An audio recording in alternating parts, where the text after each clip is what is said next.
त्यामुळे प्लीज या चॅनलला आरपारला सबस्क्राईब करा. ते काहीतरी बिचारी करते मेहनत तुमच्यापर्यंत पोहोचवायची.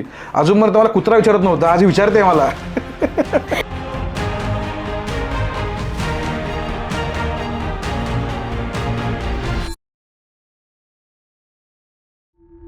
तुला सांगू आपल्याकडे बेस्ट पॉवर काय माहिती आहे का, आपण कम्युनिकेट करतोय किती लोकांची माहिती तुला. Very true. कारण मी तुला हे जरासं ऑफ टॉपिक आहे पण हे मला पॉइंट बोलला पाहिजे, डोक्यात डोक्यात आलंय म्हणून. आप ना कुछ कर नहीं रहे हो ना तभी राम का नाम लो. मी डोके मी नास्तिक आहे तसं बघायला गेलो तर. तू क्रेझी आहेस. आपलं एज्युकेशन सिस्टीम हे वर्कर्स बनवण्याचं एज्युकेशन सिस्टीम आहे. पण हे ते थिटा बिटा जेव्हा आपण शिकलेलो आता फायद्याचे खतरनाक. मी कसा पास झालो मला माझं माहिती. ओके तू नाही पास व्हायला पाहिजे ऍक्च्युअली. गंमत आहे ना काय झालं तू बघितलं याच्यात पण गंमत सांगतोय यार. गंमत आहे. आणि त्यावेळी ना भेंडीत नेमकं काउंटर स्ट्राईक खूप फेमस झालेलं. तर मी जर कोणाला मारलं ना तर लोक ओरडायचे मेरा बाप कोण, हे मेरा बाप कोण आहे तरी कोणी बघा काय. राखी सावंत अरे बाप बाई ती तेरे नाम फक्कॉल हेअरस्टाईल सगळ्यांनी फॉलो केली. शाहरुख खान कडनं शिकलो मी, शपथ सांगतो. अजून एक व्यक्ती आहे तुझ्या आयुष्यात आलेली जी तुला मातोश्रीवरती बोलवलंय. मला कुठे बोलवलंय तेव्हा ना राज ठाकरे फॅन ना फुल काय ना भेटायचं असं होतं माझं. आणि मी असंच आहे आता काय करत होते की आहे तसं. तर पहिल्या गेटवरती विचारलं मला कोणी बोलवलंय, तर मी बोललो उद्धव साहेबांनी बोलवलंय. तर तुला तुला सांगतो साहेबांचा किस्सा, हा तर किस्सा सांगितलाच पाहिजे. हे मला कोणाला खोटं वाटेल की मला उद्धव ठाकरेंनी गोष्ट शिकवली आहे. नाहीतर हाफ चटी घातलेला मित्र साहेबांबरोबर काय करतोय बोरगा अख्ख्या वेळ. हॅलो जय महाराष्ट्र साहेब, जय महाराष्ट्र. मी कधी वाटतो की या लोकांना झोप कशी लागते. अख्खा महाराष्ट्र अनरेटेड आहे. तुला मुंबईत जगायला नाही यायचंय, मुंबईत जगणं नाहीये, मुंबईत झगडणं आहे. त्याच्यानंतर पुणे, त्याच्यानंतर पुणे. ये क्या बात हुई. तुमची अंगठ्याची प्रिंट कोणालाही मॅच होत नाही, तुमची लाईफ पण कोणाला मॅच नाही झाली पाहिजे.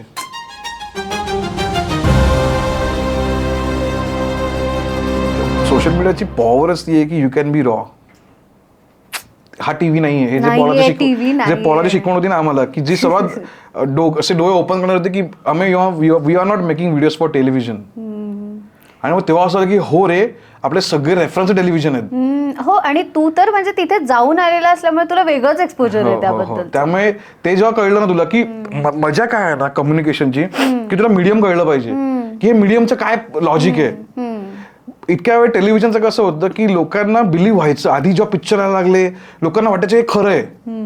आता लोकांना कळलं की हे खरं नाहीये, हा पिक्चर आहे. लोकांना कळलं खरं नाही सिरियल आहे. लोकांना कळलं की ही ऍडव्हर्टाइजमेंट आहे, त्यांना ते पैसे मिळतात. शाहरुख खान हे लक्ष वापरत पण नाही हे लोकांना माहिती आहे.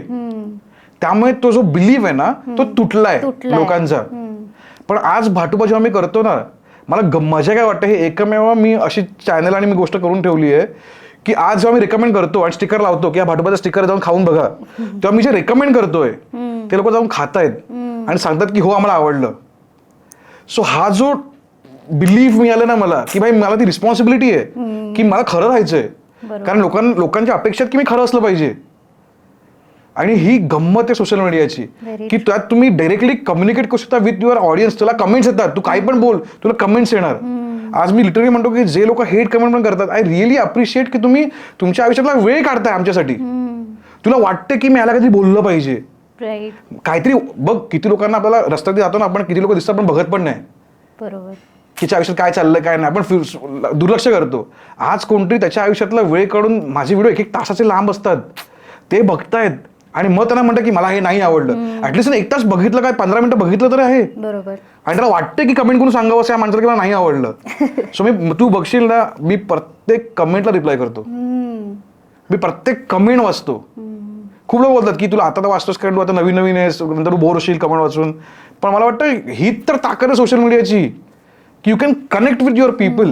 अरे मी तुला सांगू का, म्हणजे रॅन्डम एक आपला फोटो पोस्ट केला ना तरी सुद्धा त्याच्यावर येणाऱ्या कमेंट जेव्हा टाकतो आपण, रिप्लाय येतात की तू एवढा वेळ काढून आम्हाला म्हणजे त्यांच्यासाठी ही खूप मोठी गोष्ट असते आणि आपण ती इतकी अशी हे करून टाकतो. त्याच्यासाठी सोडते, माझ्यासाठी मोठी गोष्ट आहे. एक्झॅक्टली. मग त्यांच्यासाठी तर असणारच ती, आणि पण ती मग मी माझ्यासाठी त्यांना पण मोठी गोष्ट सांगते आहे. की तुमच्यासाठी नाही माझ्यासाठीच हो, मोठी हो, गोष्ट होती की तुम्ही हो. एवढा वेळ काढून कमेंट, कारण मी अशी फार कमेंट्स कधी कोणाच्या ह्याच्यावर नाही केली आहेत आतापर्यंत. मी आता करायला लागलोय. हा. तुला माहितीये पूर्वी मी पण ना नुसता बघ्या होतो, की नुसतं बघायचो.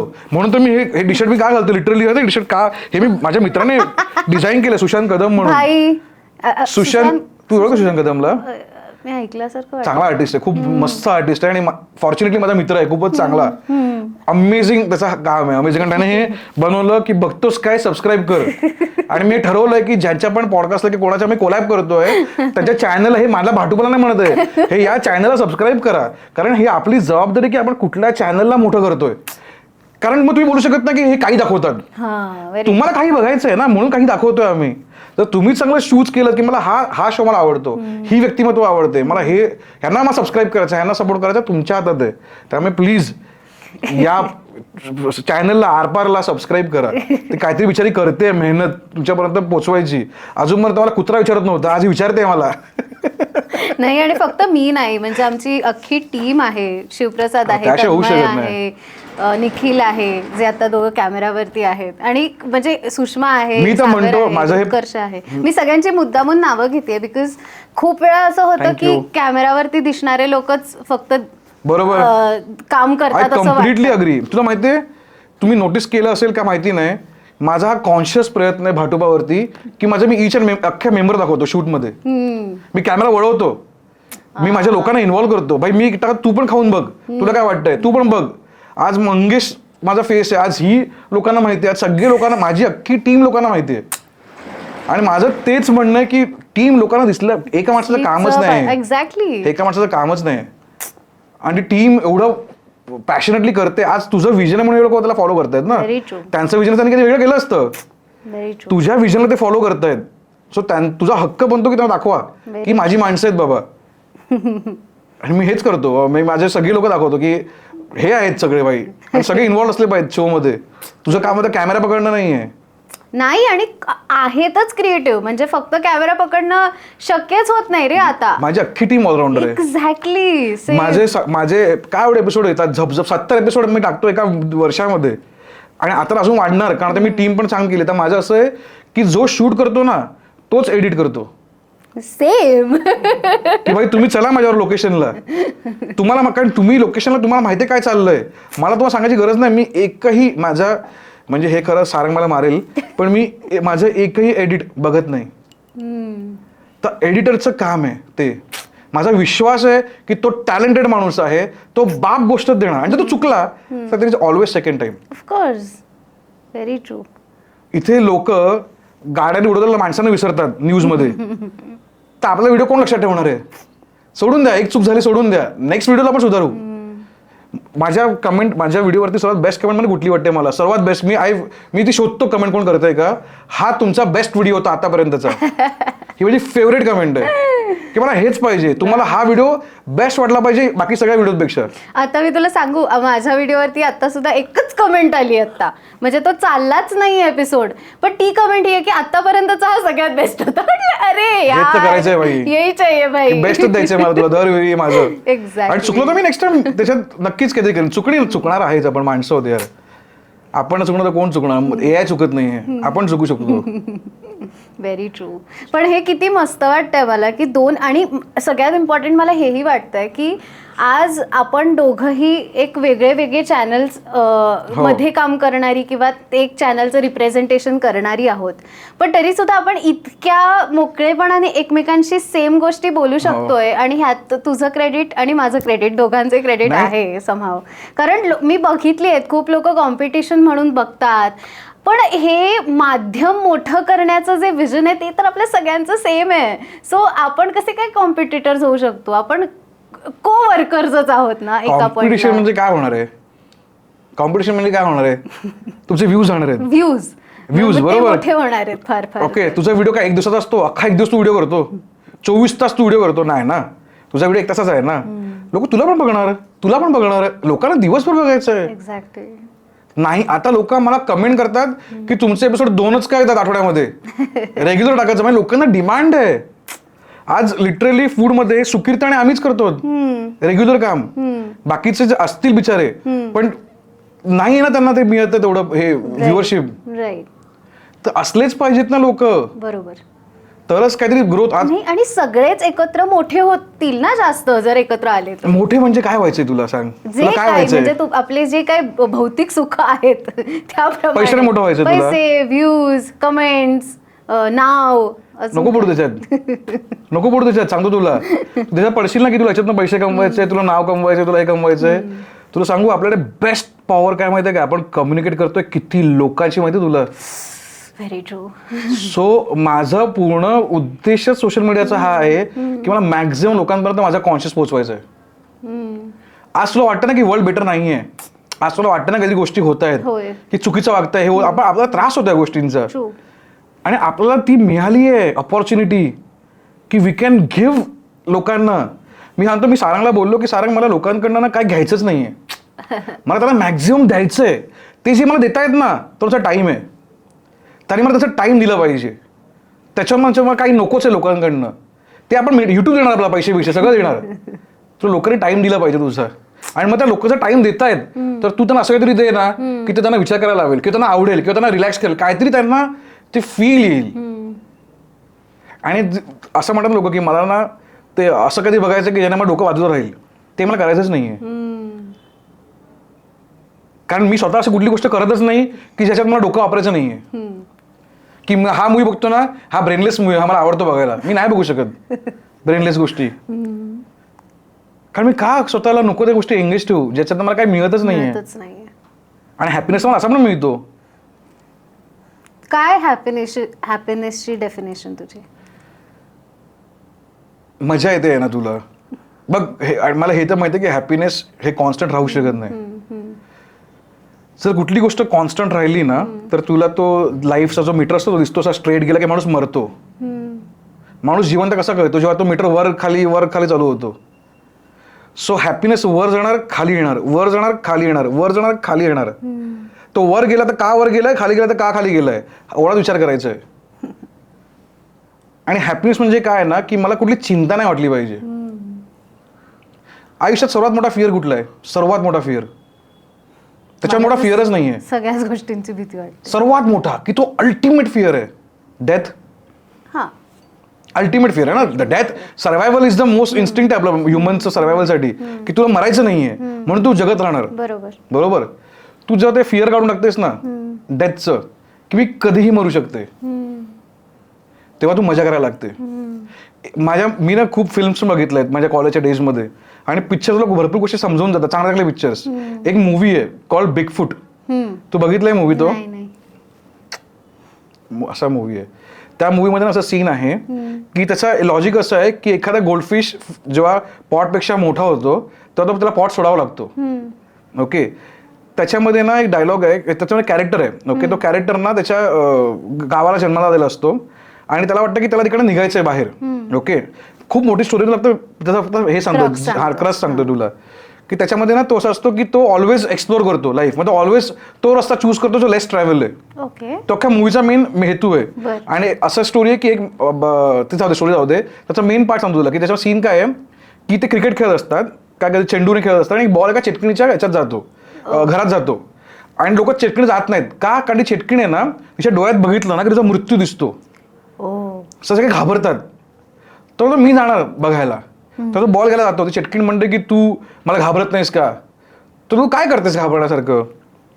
तर ती म्हणजे माझ्या डोळ्यात तुझा मृत्यू दिसतो, तुला दाखव मला. तरी दाखवतो त्याला, फुल अशी घाबरवते की तुझा मृत्यू असा आहे. तो हसायला लागतो, तिला मिठी मारतो जोरात. ती तुला मिठी का मारतोय, तुला मला कळलं मी कसा मरणार आहे, तर आता मी जगू शकतो. अरे यार, काय फ्रीडम आहे ना हे, की जेव्हा तुला माहिती आहे की बाबा मी आता 3 महिन्याने मरणार आहे, हे शुअर आहे, कळलं मला, तिथे डोळ्यात दिसलं मला की मी असा मरणार आहे, चला आता जगूया. आता काय मरणारच आहे 3 महिन्याने मी. So now every day is a celebration, कारण 3 महिन्यात तर मरणारच आहे मी. जर तुला ती डेथ माहिती असेल ना तर काय मज्जा, विचार कर. काय थॉट आहे ना खतरनाक. सो हे असे थॉट्स आहेत ना जे मला असे प्रोवोक केले लाईफमध्ये, केवढा अमेझिंग थॉट की तुझं फिअर डेथचं आहे सर्वात, आणि ते जर निघून गेलं तर लाईफ काय सुंदर आहे. कारण मरणार तर आहेच रे 100%. अजूनपर्यंत कोण जगू शकलं नाहीये, अजून इतकी वर्ष झाली. तुझा कॉन्शियस बिझनेस काढेल इलॉन मस्क, सगळं वेगळं ठेवेल, पण तू मेलेली असणार आहे. तर मग कशाला, मग ती मजा आहे. अजून कशाने इन्स्पायर झालायस तू? भरपूर यार, भरपूर. म्हणजे माझ्या लाईफमध्ये अशी अशी लोकं भेटली आहेत ना मला. एक सीन सांगतो, मी एका टॅक्सी ड्रायव्हरला भेटलेलो. मी हे तर मोठी मोठी लोकं तर भरपूर भेटतात आणि ते काय काय सांगतातच, कारण त्यांचं आयुष्यच बाब असतं. पण टॅक्सी ड्रायव्हर भेटलेला मला एक, आणि मी असं बसलेलो टॅक्सी ड्रायव्हरकडे बरोबर, आणि काहीतरी मी विचारत होतो. माझं कॅम्पेन चाललेलं, कॉलेजला होतो मी, ओके. आणि कॅम्पेनचा विचार होतो, आणि त्याला कळलं की मी स्ट्रेसमध्ये आहे. तर तो मला काय बोलला कि दादा आपको एक बताओ मैं क्या, मैं बोला बताओ ना. आप ना कुछ कर नहीं रहे हो ना, तभी राम का नाम लो. मी ओके, मी नास्तिक आहे तसं बघायला गेलो तर. कारण माझं असं आहे की ते मी ॲक्च्युली बिलीव्ह करतो की जो ॲक्च्युअल नास्तिक आहे तो खरा आस्तिक आहे, हे मी बिलीव्ह करतो, त्यामुळे मी नास्तिक आहे. कळतं तुला माझं पॉईंट? हां.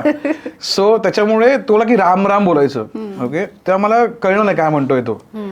तुला क्या होता है ना, मेरा उससे क्या होता है, बोलता है कि जब राम का नाम ले रहे हो तो फिर और कुछ दिमाग में आएगा नहीं आपके, और फिर आप सिर्फ सांसें लेते रहोगे. हे तो बोलला.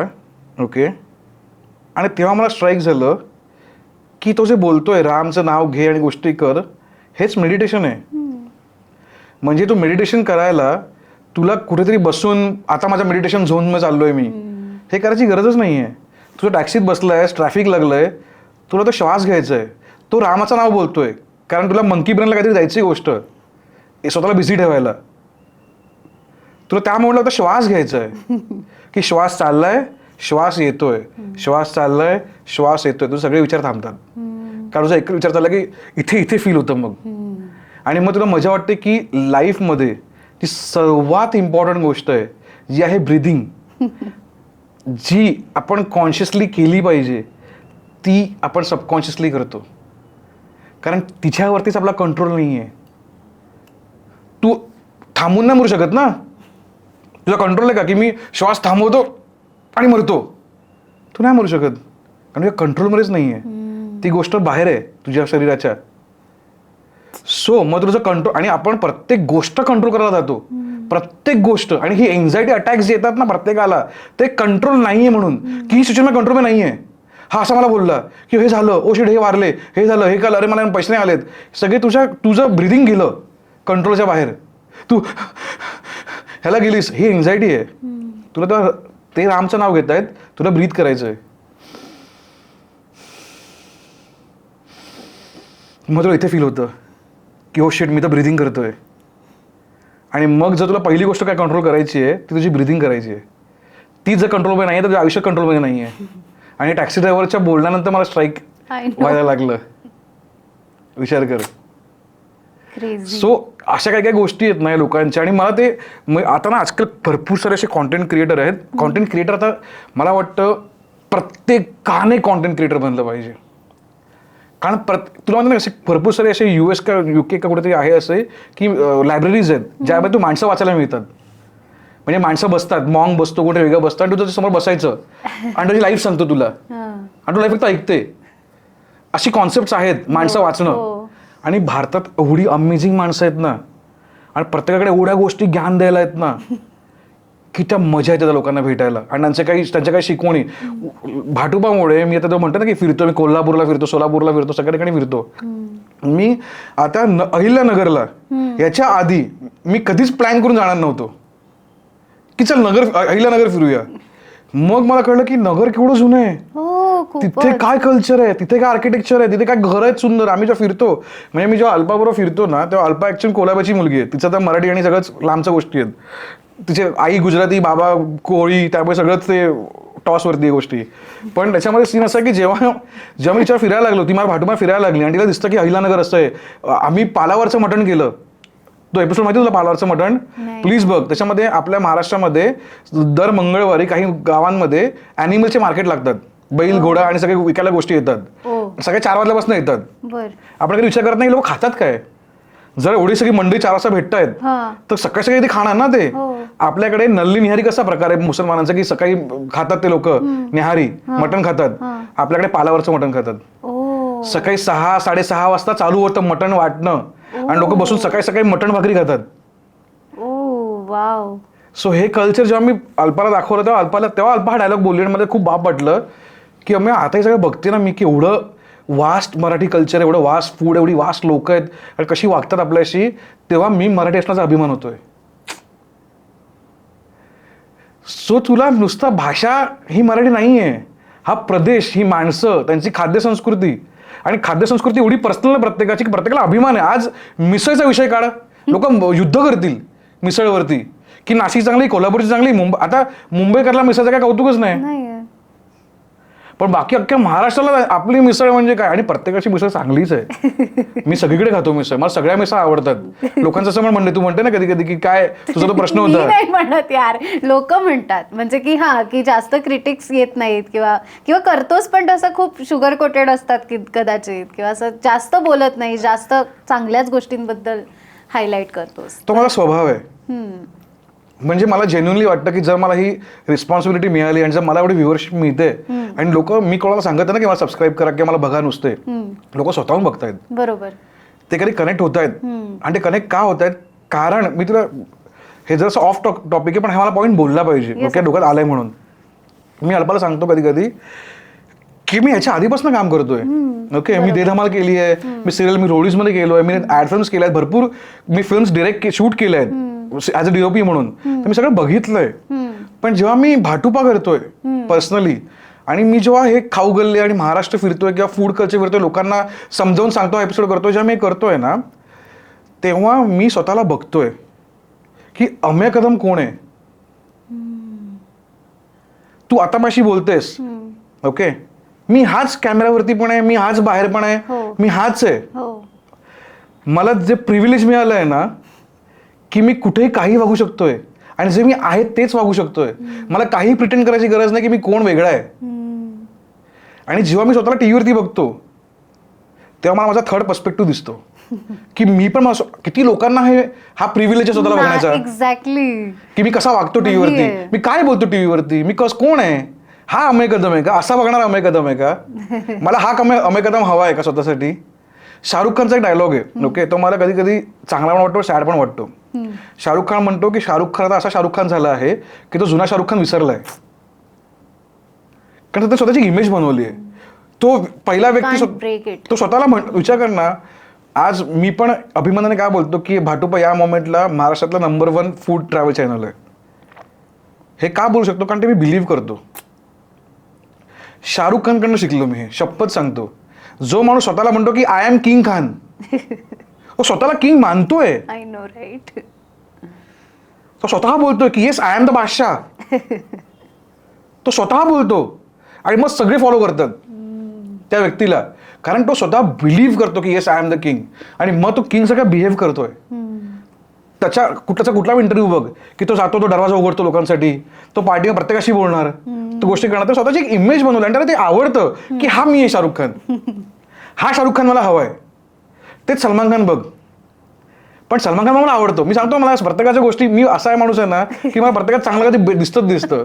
सलमान खानचा मला का आवडतो, सलमान खान सगळीकडे सेम आहे. ट्रू. त्याला कुठेच प्रिटेंड नाही करायचंय. हा भाई मी आहे, हा भाई मी आहे असाच. आता काय आता उडवलं मी.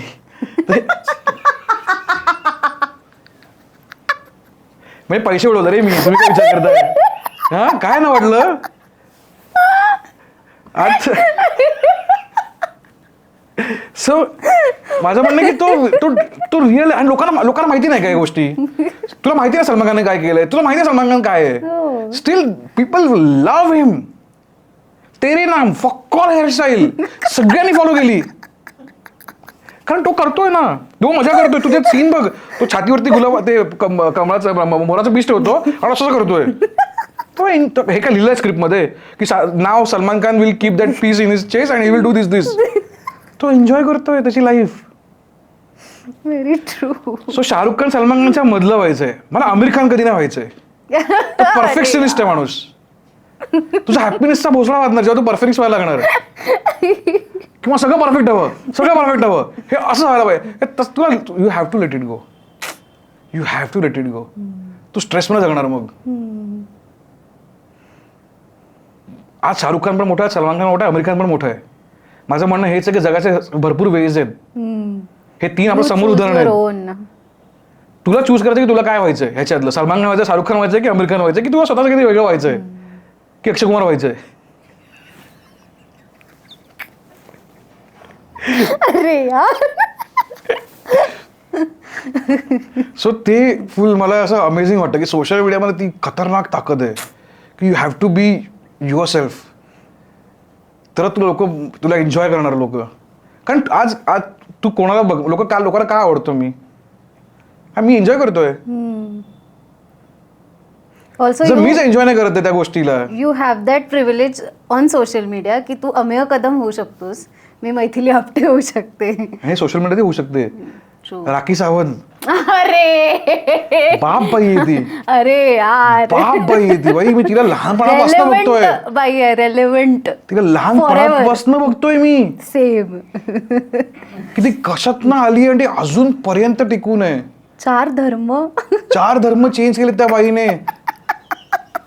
आता ती बोलली तर मी बोलू शकतो. पण म्हणजे ती बोलली आहे लेजिट. अल्पा मी बोलतोय, डोंट वरी, आपल्याला दगड फेकणार लोक. हे तीच बोलू शकते. ती म्हणते हे मोदी जी इतने महान है, इतने महापुरुष है कि मुझे लगता है उन्होंने सेक्स भी नहीं किया है. बाकीच्या लोकांना मारतील लोक. I know. पण राखी सावंत त्या लोकांना राखी सावंतची तयारी. ती काही बोलते, ती काही बोलते, ती बोलू शकते, तिला प्रिव्हिलेज मिळालं ते.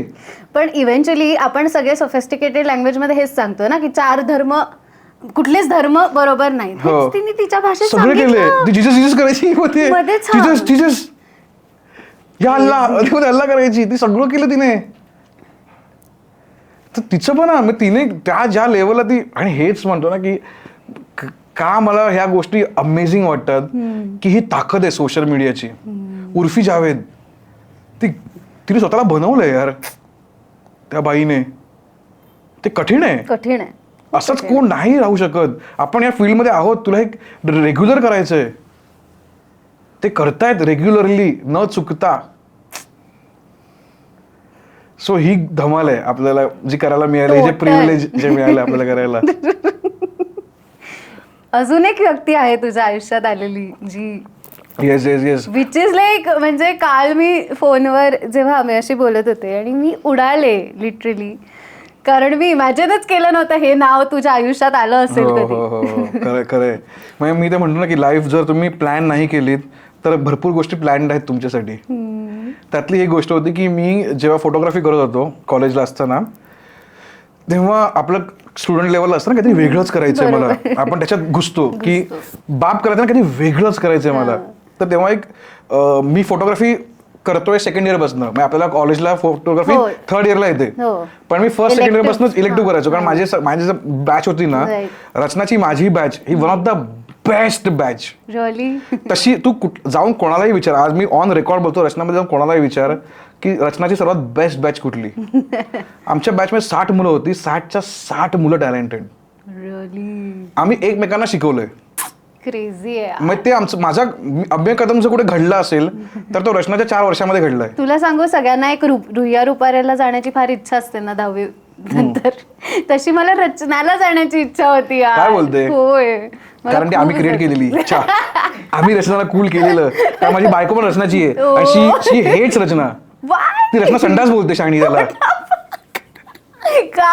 कारण तिची बॅच मी सांगतो तुला, it's all about education is all about your friends. I completely believe on that. तुला तुझे मित्र शिकवतात. खूप खरं. त्यामुळे तू जे कॉलेजमध्ये मित्र बनवतोस ते मित्र तुझे बघ शेवटपर्यंत टिकतात. जर चांगले मित्र बनवले तर. तू पण रचना संडासवाली आहेस वाटतं की हू हेट्स हर कॉलेज. कारण मी ज्या पर्स्पेक्टिव्ह माझं कॉलेज बघतो ना आणि माझी बायकोच्या पर्स्पेक्टिव्ह कॉलेज बघते, आमचा जमीन आसमानचा फरक आहे. कारण माझी बॅच मंडळी आणि सगळे हुशार मुलं ग, सगळे हुशार. इलॅस्ट्रेशन म्हणजे जे ड्रॉइंग करायचे ना ते लोक, तुम्ही बोलायचो की यायला हे तर मला आयुष्यात जमणार नाहीये. की ज्या वेळेने सन्मान मोहिते माझा मित्र आहे, ऑन रेकॉर्ड सांगतो काय काम त्या लोकांचं, जेची पोरं काय कामं करायची ती लोक, त्यांची कामं बघायचो ना, मी बोलायचो हे तर मी स्टँड पण नाही करत आहे. पण कुठली गोष्ट आहे जी हे लोक करत नाही आहेत ती आहे फोटोग्राफी. आणि तेव्हा मी सेकंड इयर पासून चालू केलं फोटोग्राफी करायला. कारण मला काहीतरी स्वतःची आयडेंटिटी पाहिजे ना, मी तर हे करू शकत नाही. मला कम्युनिकेशनला काहीतरी मीडियम पाहिजे. आणि पेन्सिल एक मीडियम आहे, कम्प्युटर एक मीडियम आहे, कॅमेरा एक मीडियम आहे. मी कॅमेरा चूज केला कारण मला गॅजेट्स आवडतात. मला मॅन्युअल, मी कुठलंही पुस्तक वाचत नाही पण मी सगळे मॅन्युअल्स वाचतो की कसं काय चालू करायचं, कुठली गोष्ट कशी करायची. मला काय वाचायला खूप आवडतं, इन्स्ट्रक्शन्स. सो मला कॅमेरा आवडायचा आणि मी सेकंड इयरचा असताना कॉलेजचा कॅमेरा घेऊन शूट करायचो. सो थर्ड इयरला येईपर्यंत ना मी फोटोग्राफी शिकलेलो. जेव्हा लोक सुरू करतात शिकायला, मी मुलांचे कॅम्पेन शूट करतोय थर्ड इयरला असताना. सो मी ऑलरेडी पुढे होतो. सो मला काही वेगळं केलं पाहिजे तर मी शोधून काढलं इन्फ्रारेड फोटोग्राफी. Infrared photography. हा, इन्फ्रारेड. ओके, आपल्याला 7 रंग दिसतात बरोबर, कारण एका वेव्हलेंथ मध्ये येतात लाईटच्या. जर तू ती आयची जी वेव्हलेंथ त्याच्या खाली जर आलं वेव्हलेंथ लाईटची, ती तुला दिसत नाही. ती अल्ट्रा सेन्सिटिव्ह आहे. ओके, सो मग त्या लाईट्सला युव्ही लाईट्स म्हणतात, अल्ट्रा व्हायोलेट लाईट किंवा इन्फ्रारेड लाईट. ती रेडची वरती जाते. एक तर व्हायोलेटच्या खाली जाणार, रेडच्या वरती जाणार, मग त्याच्या वरती जायचे. आणि ती लाईट कोण एमिट करतं, ती तुला जी पण गोष्ट दिसते ती का दिसते, कारण एखादी लाईट पडते तुझ्यावरती आणि तिकडे ती रिफ्लेक्ट होऊन तुझ्या डोळ्यात जाते. जर लाईट नसेल तर हे बेसिक आहे बघण्याचं. ओके, तर इन्फ्रारेड लाईट पण पडते माझ्यावरती, पण तुझा डोळा तो रिसीव्ह करू शकत नाहीये. पण काही कॅमेरे आहेत ते हे रिसीव्ह करू शकतात जर तू त्याला कॅमेराला मॉडिफाय केलं. आणि त्याचा शोध कधी लागला, जेव्हा व्हिएतनामची वॉर चालू झाली. Okay, gorilla warfare with USA. आणि ते लोक लपवायचे जंगलामध्ये सगळे, आणि इन्फ्रारेड लाईट मॅक्झिमम ओमिट करतात झाडं जेव्हा ते हरितद्रव्याचं चालू असतं ना तेव्हा ते मॅक्झिमम ती हे करतात, रिफ्लेक्ट करतात. तर त्यांनी काय केलेलं की जेव्हा हे लपायचे ना व्हिएतनामवाले, आणि जेव्हा वरून अमेरिकेचे विमान जायचे, त्यांना कळायचं नाही की कुठे त्यांचे हे आहेत मेन लँड्स आहेत तिकडे बॉम्ब करू शकतो आपण. तेव्हा ह्यांनी शोधून काढलं की कोडॅकने एक निगेटिव्ह प्रोड्यूस केली की जर तुम्ही झाडांचे फोटो काढले तर जर नॅचरल झाड असेल तर ते व्हाईट दिसतं, ब्लॅक अँड व्हाईट होती निगेटिव्ह. आणि जर ती आर्टिफिशियल असेल तरी ब्लॅक दिसेल तुम्हाला. सो ग्रीन रंग व्हाईट दिसतो इन्फ्रारेड मध्ये जर त्याला प्रोसेस केलं तर. हे तेव्हा डेव्हलप झालं टेक्नॉलॉजी, आणि तेव्हा वॉर अमेरिकेने जिंकली नाही ऍक्च्युली वॉर, ते हरलेस, पण त्यांना कळायला लागले कुठे काय आहेत त्याच्यामुळे, आणि निगेटिव्ह बनायला लागली. आणि मग काही लोकांनी ती निगेटिव्ह वापरली तुझं स्ट्रीट फोटोग्राफी करायला. आणि मग तुझं अख्खं वर्ल्ड ड्रीमिंग होऊन गेलं जेव्हा तू ती लाईट बघायला लागलीस की अरे हे सगळं white pure black and white is infrared black and white, ज्या तुला रेड आणि सगळ्यांचा टोन ट्रू टोन दिसतात. ओके, तर ते मला आवडलं की काहीतरी वेगळं आहे, इन्फ्रारेड करायचंय. पण सीन असं आहे की ह्याच्या काहीच गोष्टी इंडियात अवेलेबल नाही आहेत, कारण इंडियात कोणी प्रॅक्टिसच नाही केली आहे. एक कोणतरी दिल्लीचा फोटोग्राफर होता ज्याने कुठली तरी निगेटिव्ह वापरून केलेलं होतं, पण त्याचं बाकी काहीच इन्फॉर्मेशन नाही. मग मी गुगल केलं, ईबेवरती बघितलं, तर मी थर्ड इयर असताना कळलं की एक ना फिल्टर येतो इन्फ्रारेडचा. ओके, जो समोर लावला ना तर तो व्हिजिबल लाईट ब्लॉक करतो आणि ओनली इन्फ्रारेड लाईटला एंटर करतो, अलाव करतो. तर मी ती मागवली कुठून चायनामध्ये, आणि 1 महिना लागला यायला गेली. त्याच्यामध्ये एक अजून एक गोष्ट होती की तुझा सेन्सर आहे ना, सेन्सर कॅमेराचा, तो उघडावा लागतो. ओके, आणि तो चेंज करायला लागतो, कारण वरती ती परत काढायला लागते जी लाईटला सेन्सिटिव्ह असते, कारण ती इन्फ्रारेडला येऊ देणार नाही आतमध्ये, ती काढावी लागते. पण ती मी, कारण इंजिनियरच नाही कुठले माहिती आपल्याला, तर ते राहिली तशीच. सो आली आणि मी फोटोग्राफी इन्फ्रारेड करायला लागलो. आणि ती फोटोग्राफी आहे ना जवळपास मॅच व्हायला लागली, जवळपास, नॉट जो रिझल्ट इंटरनॅशनल दिसतो तसा नाही, पण मी जवळपास झाडं पांढरी करायला लागलो त्यातल्या त्यात. ओके, हा, तो सायंटिस्ट पण झाला. Photography is a science only.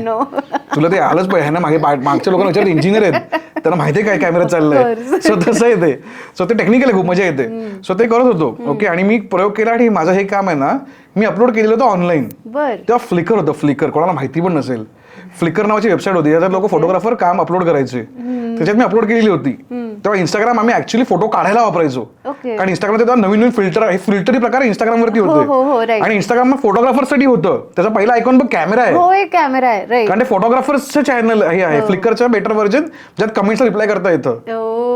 So त्याच्यात अपलोड केलेले होते. आणि आमच्या याच्यामध्ये भूपाल रामनाथकर, ओके, ते एक व्यक्तिमत्व होते जे खूप मोठे ऍडव्हर्टायझिंग वाले आहेत. म्हणजे legend in advertising and designing. त्यांचा मुलगा आमचा बॅचमेट होता आणि ते उद्धव ठाकरेंचे बॅचमेट होते जे मधले. बर. ओके. आणि दे वर इन गुड कॉन्टॅक्ट. अजूनही त्यांचे मेन बेस्ट फ्रेंड्स आहेत ते, म्हणजे जवळपास रामनाथकर आणि उद्धव ठाकरे. तर त्यांच्या मुलाने माझं काम आपल्या वडिलांना दाखवलेलं होतं की हा आम्ही बघ काहीतरी इन्फ्रारेड करतोय. आणि ते व्हेरी क्युरियस, पोरं काय करतायत, यंग पोरं, ते ऑलवेज इन यंग पोरं, की तुम्ही काय चाललंय, डिझायनर कसले चाललंय, तर फुल असा यंग माणूस एकदम तो. आणि आम्हाला कामामध्ये जायचा की आम्ही कॉलेजला असताना टाइम्स ऑफ इंडियाचं कालाघोडाचं फेस्टिवलचं कॅम्पेन शूट करायचो. म्हणजे तुझे बघायचे ना ते आर्टवर्क लागले, ते आम्ही शूट करायचो स्टुडंट असताना फॉर अम्ब्रेला डिझाईन. क्रेझी काम केलं त्यांच्यासाठी आम्ही टाइम्स, म्हणजे विचार कर ना, तू स्टुडंट आहे आणि तुझं होर्डिंग लागलंय टाइम्स ऑफ इंडियाचं तुझ्या कामाचं, तर ते पैसे मिळायचे नाहीत, पण हे होतं की भाई टाइम्स ऑफ इंडियासाठी आपण काम शूट केलं, होर्डिंग लागलेत ॲज अ आर्टिस्ट. तर आम्हाला ते मोठी गोष्ट होती. तर ते करायचो आम्ही. आणि हा माणूस आमचा तेव्हा मेंटॉर होता माझा, रामनाथकर. तर तेव्हा त्यांनी माझं काम बघितलं आणि मग असं सीन झाला की एकदा उद्धव ठाकरे आणि त्यांचं कधी चर्चा चाललेली आणि उद्धव ठाकरे म्हणाले की अरे मला ना इन्फ्रारेडमध्ये कधी करायची इच्छा आहे, पण कोण माहित नाही करतंय की नाही करते इंडियामध्ये. तेव्हा ते म्हणाले अरे माझ्या मुलगाच्या शाळेत कॉलेजला आहे ना, त्याचा एक चांगला बेस्ट फ्रेंड आहे अमेय म्हणून, त्याचा मी बेस्ट फ्रेंड होतो अमेय म्हणून, तो इन्फ्रारेड फोटोग्राफी काहीतरी करतोय चाळे, पण बघ काय केलंय का त्याने. तर मला संध्याकाळी फोन आला रामनाथकरांचा की अमेय आज संध्याकाळी काय करतोय. आणि ऍज पर माय टायटल अमेय कुठे काय करतो. एकमेव गोष्ट अवेलेबल आहे, टाइम आहे. मी सर मी आहे अवेलेबल. तर मला एक काम कर, तुला मातोश्रीवरती बोलवलंय. मी कुठे बोलवलंय. मातोश्रीवरती उद्धव साहेबांना भेटायचंय. तू काहीतरी ते इन्फ्रारेड करतोय ना, ते काय इन्फ्रारेड फोटोग्राफी. मला समजवलं की विजिबल लाईट बोललं. हा ते मला काय कळत नाही, तू एक काम कर, साहेबांना भेटू नये. मग मला पॉलिटिकली कधीच काय रस नव्हता त्यावेळेला तरी. आता कसं जरासं वय आलं की ते होतं, 30 पार केलं की त्याला पॉलिटिक्समध्ये इंटरेस्ट यायला लागतो हळूहळू, कारण तू टॅक्स भरते ना, मग तुला कळतं की इंटरेस्ट घ्यायचं लागणार, भाई आपले पैसे चालले आहेत. तर याच्यात आई वडिलांचे पैसे होते. तर तर तेव्हा काही नव्हतं मला पॉलिटिक्समध्ये इंटरेस्ट. आणि मी तेव्हा ना राज ठाकरे फॅन ना फुल, की भाय टॅक्सच्या तोडायच्या आपल्याला, हे करायचंय, पाट्या कशा लावता तुम्ही, फुल ह्याच्यावाला मी होतो. आणि राज ठाकरे भाषणं म्हणजे काय भाषणं. आणि त्याच्या आधी उद्धव, त्या काळामध्ये ना उद्धव ठाकरेंचा एवढा प्रेझेन्सच नव्हता ऑन मीडिया ऑल्सो. तो व्हेरी शांत माणूस असा होता. आणि तर मला असं वाटतं काय ना भेटायचं असं होतं माझं. आणि मी असंच आहे आता काय करत होते की आहे तसं. तर मी चला जा त्यात काय, मी बोललो मला असं काहीच नाही, जा भेटायला बोलवलंय ॲज अ, आणि मला काय बोलवलंय ॲज अ फोटोग्राफर बोलवलंय. तर मला काय पार्टीचं कामसाठी बोलवलं नाहीये, तर मी कशाला जाऊ ना घाबरून बिबरून, कारण त्यांना माझी गरज आहे. त्यांना वाव, आय मीन आहे आता डोक्यात त्याचं. तेव्हा मी गेलो मातोश्रीला आणि मी सेम अशीच हाफ चड्डी हे आणि ते माझे कॅमेराची बॅग, असाच गेलो मुद्दामून हाफ चड्डीने गेलेलो मी. तर असं थ्रिल पाहिजे आयुष्यात काहीतरी. तर गेलो तर मातोश्रीला त्यांनी पहिलं, आणि Matoshree is like a fort. Of course. Layers आहेत सिक्युरिटीचे, लेयर्स. मी काय राहतात ती लोक यार. तर पहिल्या गेटवरती विचारलं मला कोणी बोलवलंय. तर मी बोललो उद्धव साहेबांनी बोलवलंय. तुला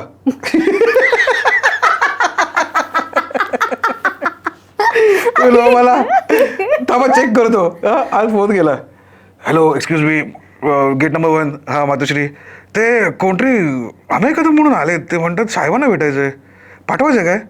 कोण अमेय कदम. थांबा साहेबांना विचारतो. हा मेले टिंग टिंग टिंग, विदिन सेकंड पाठवा पाठवा पाठवा पाठवा पाठवा पाठवा पाठवा पाठवा आलं. मग मी गेलो आणि आता सेकंड एक पार झालं की सेकंड येते त्यांची सिक्युरिटी. मग त्यांना माहिती असतं कॉर्डलेस की सांगितलंय गो म्हणून. हां, मग तिकडे पुढे गेलो मी, उतरलो. तर बोलत तुम्ही वेटिंग रूममध्ये थांबा मातोश्रीमध्ये, कारण मातोश्री फ्लोअर्स आहेत, फर्स्ट फ्लोअर, सेकंड फ्लोअर. हे लोक थर्ड फोर्थ फ्लोअर राहतात. फर्स्ट फ्लोअर इज लाईक तुला सगळे हे दिसतात त्यांचे बॉडीगार्ड्स, म्हणजे किल्ला येतो. तर तसे तुला दिसतात सिक्युरिटी पोलीस बी सगळे उभे आहेत. तर मी मॅन्डेटरी मातोश्रीच्या बाहेर फोटो काढला, मातोश्री ओढत असं जरा, की मला काहीच ना, मला ना काय आवडतं बाकीच्यांना दळवायला, किंवा भाऊ बिऊ सगळे फॅन आहेत ना, की एक घे मातोश्रीला आलो, तसा फोटो काढला त्याच्या तिकडे. आणि आता मला ती वेटिंग रूम होती की इथे साहेबांना थांबायला बोलवलंय. तर वेटिंग रूममध्ये गेलो ना, तर बघितली तर रूममध्ये अशी बाळासाहेबांची चेअर होती. ओके, आता फील झालं की भाई मी एका वेगळ्या रूम मध्ये आहे. आणि समोर डायनिंग टेबल होतं, तरी भरपूर सारे कॅमेरा होते, भरपूर सारे कॅमेरा आणि विंटेज कॅमेरा, तू फुल फ्रेम बोल, हाफ फ्रेम बोल, तुझे तू त्याला 70mm लेन्स, तुझं काय जे 70mm कॅमेरा सगळं सिनार बिनार सगळं तिकडे असं पसरलेलं होतं लावलेलं. तर मी गेल्यावरती असं झालं की टॉय शॉपमध्ये गेलोय की हे उघडून बघ ते उघडून बघलेलं आहे. आणि तिथे नाही असं एक तिकडे पाटी आहे साहेबांच्या पुढे, तिथे बाळासाहेबांची चेअर आहे ना, तिकडे असं पाटी आहे. ओके, तिथे असं लिहिलं आहे मराठीमध्ये, मला नाही म्हणणारी माणसं नाही आवडत. काय स्वॅग आहे ना, किंवा तिने लिहिलंय मला नाही म्हटलं नाही आवडत. अरे खतरनाक हा भाई, असा स्वॅग हवा. तर फुल मी ते खेळणी म्हणजे कॅमेऱ्यावर बघतो सगळे, आणि तितक्यात साहेब आले. ओके, तर साहेब आले ना जसे, तर मी लगेच विचारलं, सर तुमच्याकडे सिनार कॅमेरा आहे? ते बोलले सिनार पण आहे आणि माझ्या सिनारला डिजिटल बॅग पण आहे. मी डिजिटल बॅग पण आहे तुमच्याकडे? ते बोलले हो. मग ते बोलले जा ते थापा त्यांचा आहे ना तो मेन थापा काय काउंट्री अजून होता की जा ती लेन्स आण, बोलतो ते डिजिटल पॅक आण. मग डिजिटल पॅक आणला. मग मी बघतो सर हा कॅमेरा, सर मी हा कॅमेरा फक्त वेबसाईटवरती बघितलंय, मी कधीच हातात नाही बघितलाय. हा तुम्ही वापरता? हो मग वापरतो. मग तुम्ही काय करता? मग जे मध्ये होतो. मग ते जे कनेक्ट झाले ना माझ्याबरोबर त्या मोमेंटला ॲज अ फोटोग्राफर म्हणून, त्या पहिल्या भेटीमध्ये त्या माणसाने मला म्हणजे विचार करा ना, एवढा मोठा माणूस, ओके, बाळासाहेबांचा मुलगा आहे ग तो, म्हणजे काय प्रेशर आहे आणि काय आहे गोष्ट. त्यामुळे तो असं माशी म्हणतो की तुझं सांग फॅमिलीबद्दल काय आहे, तुझं आयुष्य कसं चाललंय, काय शिकलास तू, काय करतोस तू, घरात किती लोक असतात, हे प्रश्न एवढे आपुलकीचे प्रश्न. आणि मी त्या मोमेंटला असं आलं की यार काय मस्त माणूस आहे यार. म्हणजे आपण मीडियामुळे आपल्याला एका माणसाची इमेज किती वेगळी वाटते की हा माणूस असाच आहे, हा माणूस असाच आहे, हे this is all because of media. पण तू या लोकांना जर ह्युमन म्हणून ज्या भेटते ना, ही माणसंच वेगळी आहेत. मग आम्ही 45 मिनिट्स लिटरली गप्पा मारल्या पहिल्या भेटीमध्ये. ओके, सगळं मी बोललो की मला हे करायचं ते करायचं. मग ते बोलले तुला आयुष्यात पुढे जाऊन काय करायचं आहे, लग्न कधी करणार, इथपर्यंत ते माझी गप्पा मारत होते. विचार कर की त्यांना एवढा इंटरेस्ट होता माझ्याबद्दल. आणि बोलते फुल चाललंय. मग ते बोलले चल मला ना थोडंसं एक मीटिंग असेल, जावं लागेल मला, तू उद्या काय करतोयस? आम्ही कुठे काय करतो? तर बोललं उद्या काय सर, एक काम कर, उद्या माझी मेयर बंगलोला मीटिंग आहे, तर तू जो कॅमेरा म्हणतोस ना, तू जो कन्वर्ट केला आहे तो घेऊन ये मेयर बंगलोला. आणि एक काम कर, तू जरा दिवसभर शूट कर की तुला मी मेयर बंगलो देतो ॲक्सेस, शूट कर, बघ तुला कसं काय वाटतं, झाडे बिडं आणि कशी वाटतात सांग मला. म्हणून ठीक आहे. मग मी जाऊन शूट बीट करतोय, सगळं दिवसभर केलं, ते माझ्याप्रमाणे कन्वर्ट केलं आणि बोललो की सर हा कॅमेरा आहे. मी बोललो मी सर ना हा असा कॅमेरा कन्वर्ट केला, ही लेन्स मागवलेली आहे मी, फक्त काय आहे ना तो जो सेन्सर आहे ना मधला, तो मला ना काढता नाही येते, कारण त्याला काहीतरी जॅपनीज कोणती टेक्नॉलॉजी, कोणती चांगला इंजिनियर पाहिजे जो करेल, आणि ते करत ना असं बोलतोय मी. त्याने बॅगेतनं कॅमेरा काढला. हा कन्वर्ट केलेला कॅमेरा आहे पूर्ण. मी तुमच्या ऑलरेडी कन्वर्टेड इन्फ्रारेड कॅमेरा आहे? बोलते हो, इन्फ्रारेड कन्वर्टेड कॅमेरा आहे, तुला जो हवा आहे ना, तुझे म्हणतोयस ना, तो आहे माझ्याकडे. ज्याला तू म्हणत होता 1 महिना लागेल. हा 1 महिना लागेल त्या गोष्टी व्हायला. त्यांच्याकडे तो कॅमेरा रेडी होता. ओके, मग मला कळलं की मी कुठल्या माणसावर डील करतोय. ओके, तर मग म्हणालो की सर जर तुम्ही हे मागूच शकतात ना, तर सर मग आपल्याला ना एक ही गोष्ट लागेल, हे लागेल, आणि हे सगळं ना सर हे खूपच डिफिकल्ट आहे, हे सगळं चायनावरनं किंवा जपानवरनं येतं, बघा मिळालं तर बरं होईल, असं झालं तर, असं बोललो. 2 दिवसांनी फोन, अरे ते आलं सगळं आपल्याकडे. बोललो काय खतरनाक आहे बोललो. आणि ॲज अ आर्टिस्ट तो माणूस एवढा घुसलेला, तो माणसाने लायका म्हणून कंपनी आहे कॅमेराची, one of the greatest cameras on earth. त्यांच्यासारखे फोटोज कुठल्याच कॅमेऱ्यातून निघू शकत नाही, हे मी ऑन रेकॉर्ड होतो. One of the greatest camera Leica, त्याचा अभ्यास. आणि ते एका कॅमेराची किंमत ना 3.5 लाख रुपये स्टार्टिंग कॅमेऱ्याची किंमत. आणि तो त्याला मागे डिजिटल बॅग पण नाही आहे, सो तू फोटो काढतो कळत पण नाही फोटो काय येणार आहेत. असा वाला कॅमेरा 3.5 लाखाचा आहे, ते त्यांच्याकडे आहेत. ओके, त्याचा अभ्यास आहे पूर्ण. मग त्यांनी माझ्याशी पूर्ण वेळ इन्फ्रारेड फोटोग्राफी काय असतं इनडेप्थ समजून घेतलं गेलं. मग ते लोक असं करता करता आम्ही जवळपास 2 वर्ष आम्ही कॉन्टॅक्टमध्ये होतो.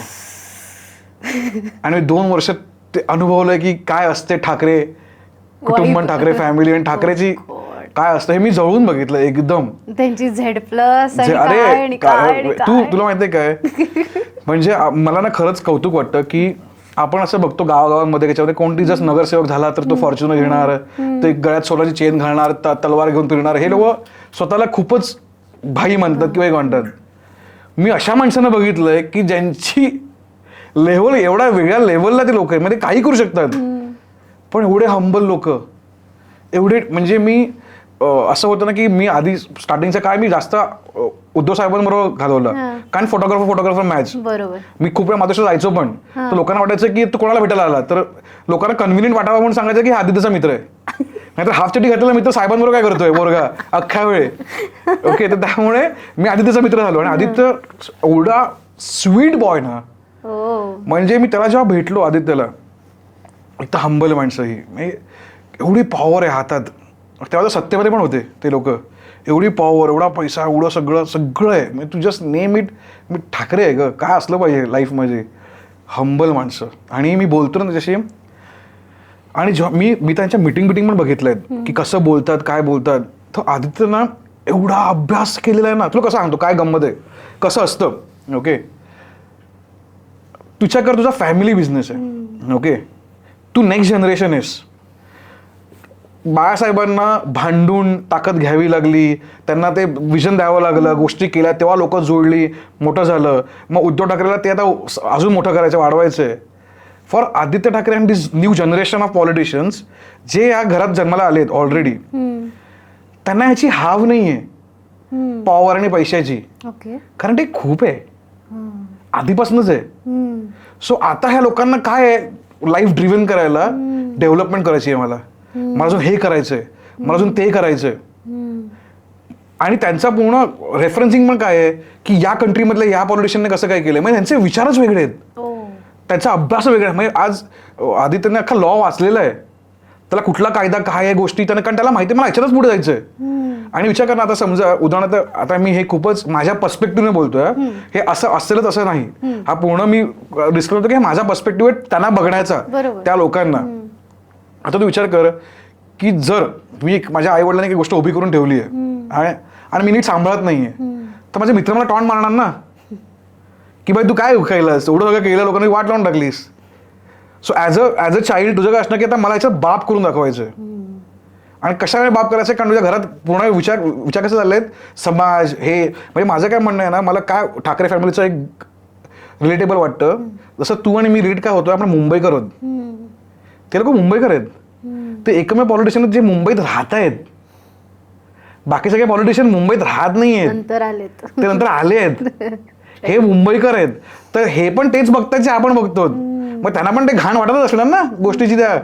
आणि कुठे तुझी जबाबदारी आहे ना ती, अरे तू तर होताच तिथे. So as a next generation तू त्याला डेव्हलपच करायचं आहे. कारण आता मला पैसा आणि हे सगळ्या त्या गोष्टी झालं, ते आता पुढे जायचंय मला याच्यातनं, आणि आता द्यायचंय मला लोकांना. सो त्या झोनमध्ये आता सगळे चाललेत. हे जे नेक्स्ट जनरेशन येतं ना, त्याच्या मला कधी म्हणजे लोकांना वाटतं की नेपोटिझम आहे, गोष्टी सगळ्या आहेत. पण माझ्या बघण्याचा पर्स्पेक्टिव्ह की आता झालंय एक्सेप्टन्स.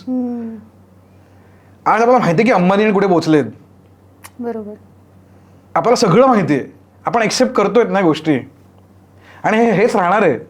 मग ते जे राहत आहेत त्यांच्याकडनं चांगलं अपेक्षित केलं पाहिजे. म्हणजे मी असं म्हणत नाही की ते चांगलं करणारच आहेत, बट कुठे तू म्हणणार की माझा जो नेचर आहे. नाही, पण तू जो पॉइंट मांडलास तो खूप लॉजिकल आहे की आता त्यांच्याकडे ऑलरेडी पॉवर पैसा आलाय, त्यामुळे त्यांच्याकडे तो ते पहिला तो जो असतो ना की पहिल्यांदा पैसा काढायचा आहे, मला आमदार झाल्यासारखं वाटतंय, हा झोनच नाहीये. आज तू आदित्यला बोलताना बघ, जेव्हा तो कुठला इंटरव्ह्यू देतो किंवा कोणाशी बोलतो ना, ही इज व्हेरी क्लिअर की त्याला काय बोलायचं.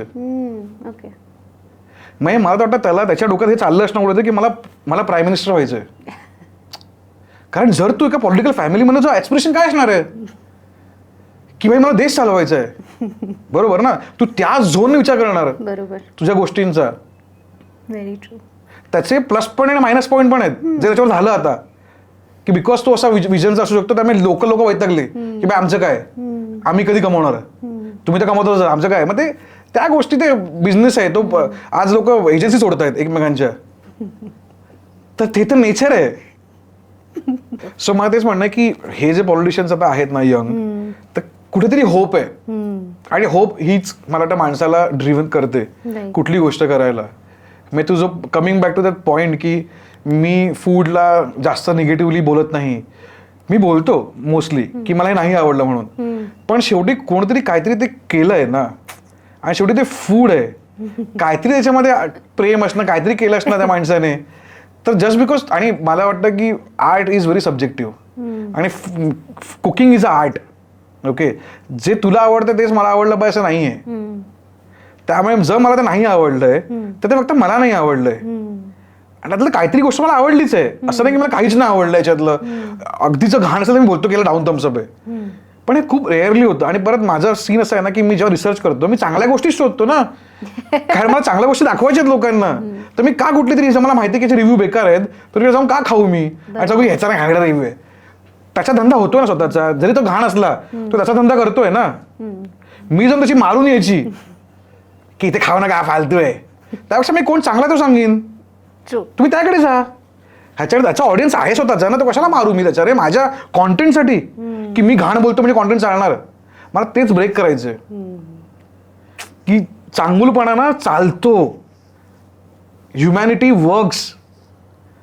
आणि तेच माझा अख्खा कॉन्शियस आहे माझ्या अख्ख्या कॉन्टेंटचा. जे मी काय करू, मी पॉडकास्ट करू, तुझ्यावर बोलो, मी फूड खावं, मी काय नाचो, माझा कॉन्शियस हाच आहे की माणुसकी पुढे आली पाहिजे. कारण माणुसकीच वाचू शकते या जगाला आणि कोण नाही वाचू शकत.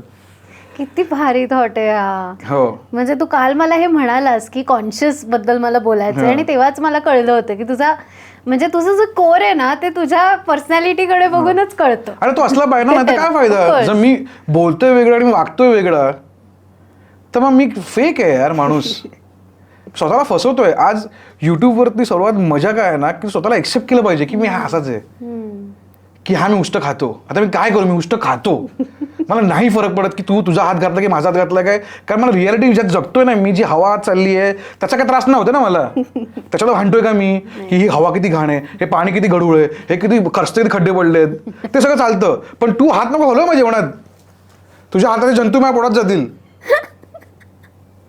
ते जंतू माझ्या हातावरती पण आहेत, मला ते पटतच नाही.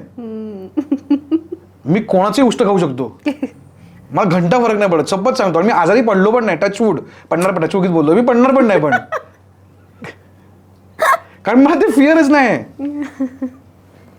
लोक काय काय लोकांना कमेंट करतात काय काय, त्याच्यात मला खरंच असं वाटतं की बिचारे यांना खूप गरज आहे, मदतीची गरज आहे.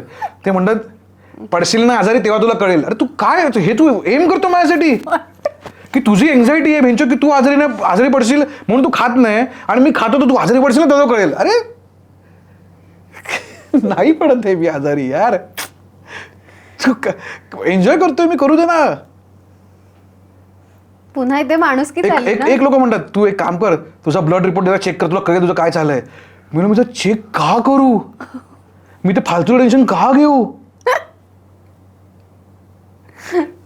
जर काय होतंय आज मला गुडघा दुखतोय ड्रायव्हिंग करून, तर मला कळलं मी ड्रायव्हिंग केल्यामुळे दुखतोय, तो जाऊन चेक करून येऊ की नाही याच्यामध्ये हा प्रॉब्लेम झालाय. मला माहिती मला एक्सरसाइज करायची आहे, मी एक्सरसाइज करीन तो बरोबर होणार.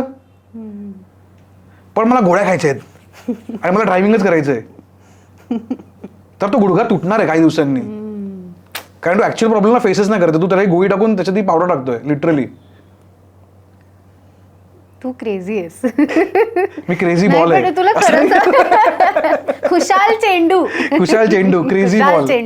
मी एक टी शर्ट बनवतो खुशाल चेंडू म्हणून. गुड मर्च, खुशाल चेंडू. तुझं मी क्रेडिट देईन त्याला. माझं नाही येते, मराठी भाषेत दिलंय. पण तू सांगितलं ना मला. नाही पण तू शाळेत पण असाच होतास, ऍव्हरेज स्टुडंट होता. ऍव्हरेज तू ऍव्हरेज कशाला बोलते परत. हा सॉरी, माफ कर दो भाई. तू शब्द वापरते ऍव्हरेज, आता ऍव्हरेज हे वाटतं का ऍव्हरेज आहे बिहेवियर. नाही, एक्स्ट्रा ऑर्डिनरी आहे. पण तुला सांगू का, म्हणजे शाळेतले पॅरामीटर्सच चुकीचे आहेत. म्हणजे तुला पाठांतर येते तो तू हे आहेस. शाळा ही अख्खी कॉन्सेप्ट चुकीची आहे. This is a statement now. Most शपथ सांगतो. आपण विसरून जातो की शाळा ही सिस्टीम आणली कोणी आपल्यावरती. लिटरली ह्याचा रिसर्च झालेला आहे. मी नावांमध्ये खूप बेकार आहे, नाव लक्षात ठेवत नाही कारण मला इम्पॉर्टंट वाटत पण नाहीत. त्यांनी काय केलं ते इम्पॉर्टंट वाटतं मला.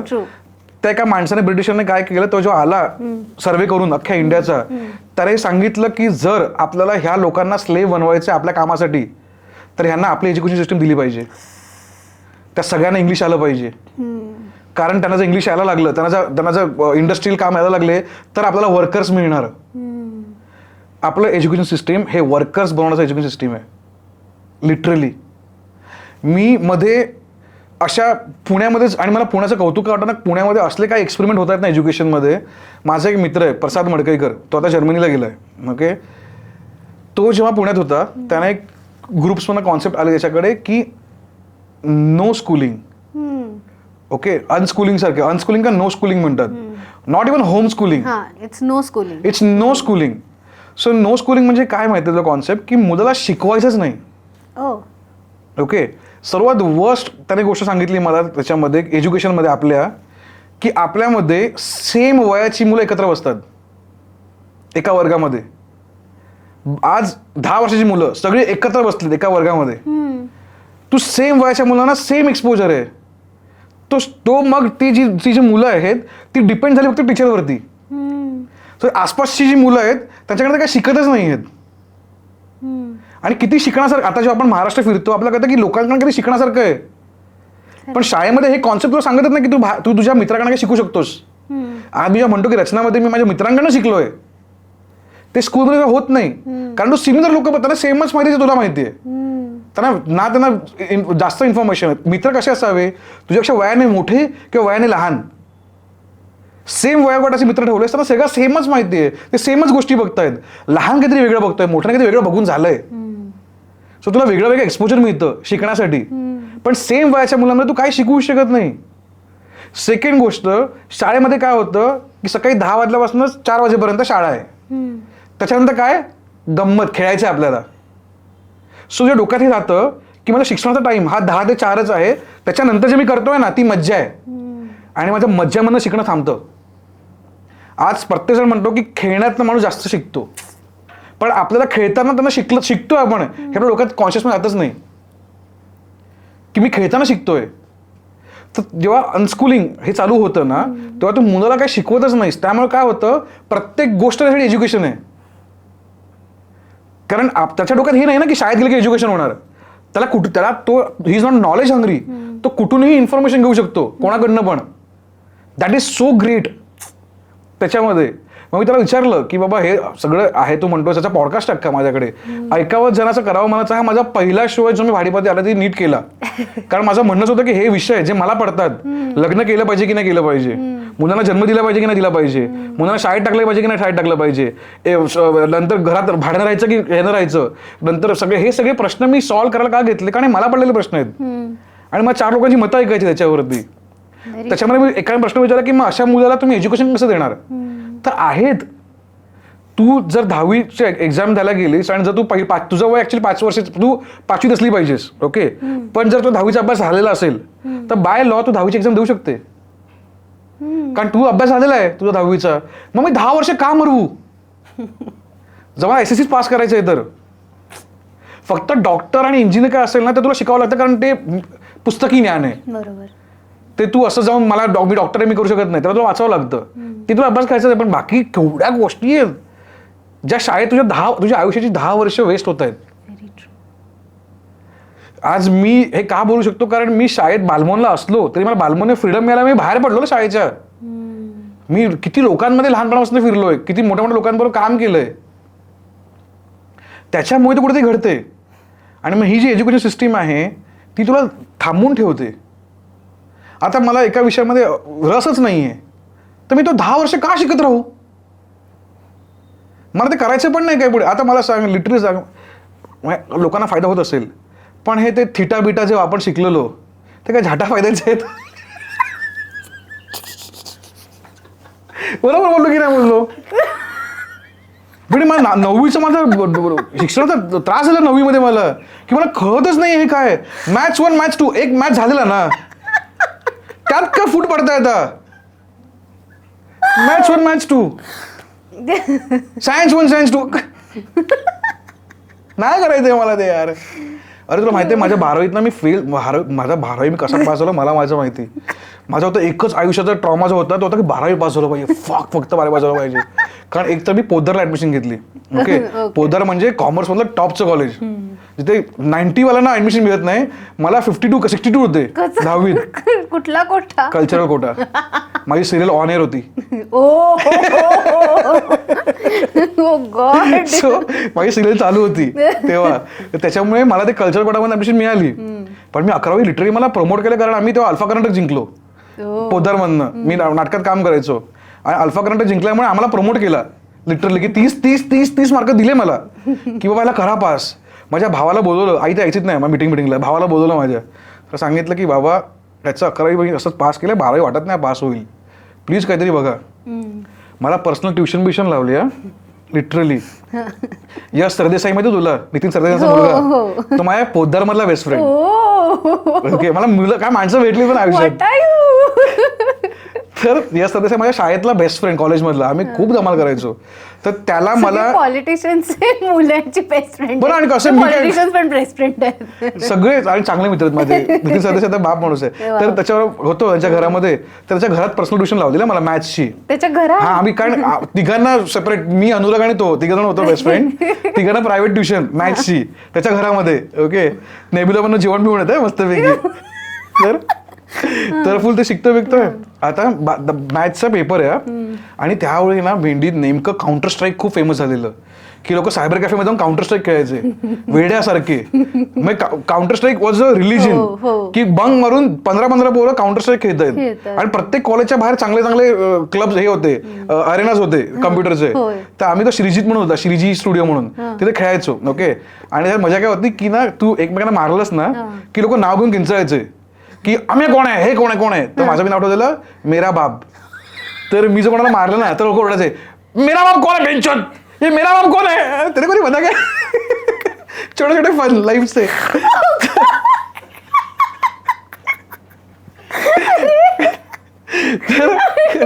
हे टाइपच. मग त्याच्यानंतर तिथे ट्रेंड बनली, मग लोकांनी मेरा बाप, मेरी बहन, मेरी माँ, मेरे सगळे दादाजी, सगळी नावं सगळ्यांची काउंटर स्ट्राईक खेळताना, फॅमिली बसली खेळायला, मेरा बाप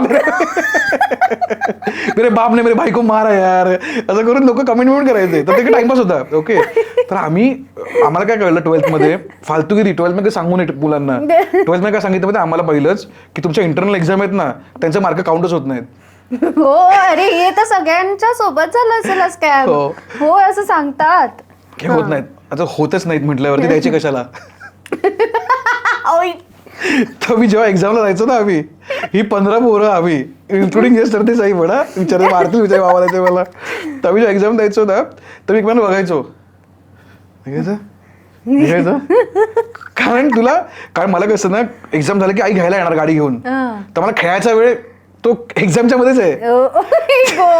तर आम्ही 15 मिनिटात नावं लिहून बाहेर पडायचो काउंटर स्ट्राईक खेळायला. तर मी ना 12वी मध्ये मेन एक्झामच्या आधीपर्यंत एक्झामच ना दिल्या. ओके, तर मला आता मॅथ्सचा पेपर आहे 12वीचा, मला सर शिकवत आहेत शेवटची रिव्हिजन. आता आम्हाला 1 तासाने पेपर द्यायचा आहे. मी रिव्हिजनला बसलोय, सर बसलेत, सर शिकवलं मला. मग सर एक डाऊट फक्त, बोले काय, हे जे आता आपण जे शिकलो ते मॅथ्स 1 मध्ये की मॅथ्स 2 मध्ये.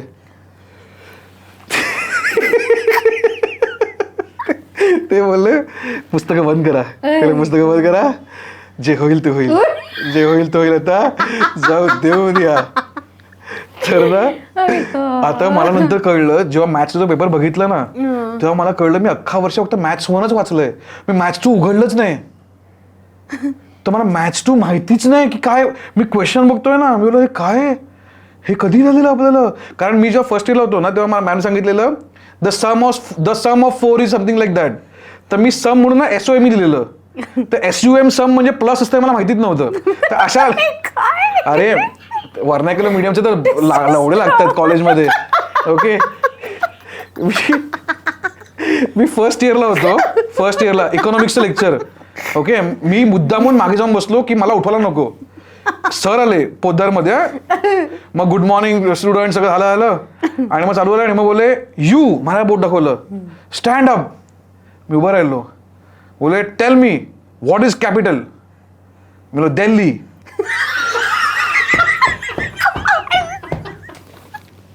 अरे सगळे हसतायत माझ्यावर. मी बोललो मी चुकलो कुठे, कॅपिटल कधी चेंज केलं तुम्ही, दिल्ली तर होतं इतक्या वेळ. मग कोणतरी उभी राहिली, capital means wealth, capital means money. मी बोललो हे कॅपिटल आहे, खूप मागे आहे. मी बोललो आता तर बोललो इकडं सुरुवात आहे माझी. तर हे सगळं सीन. ओके, असं माझं 11वी-12वी म्हणजे इट वॉज खतरनाक. मी कसा पास झालो मला माझं माहिती. ओके, तू नाही पास व्हायला पाहिजे ऍक्च्युअली. गंमत आहे ना, काय झालं तू बघितलं याच्यात पण गंमत सांगतोय यार. तर मॅथ्स 1 मी पेपर लिहिलं ना, तर मॅथ्स टू मॅथ्स पण दोन्ही पेपर येतात ना. मला आता एक कळलं की मॅथ्स वन मॅथ्स टू दोघांचे टॅली एकत्र होते.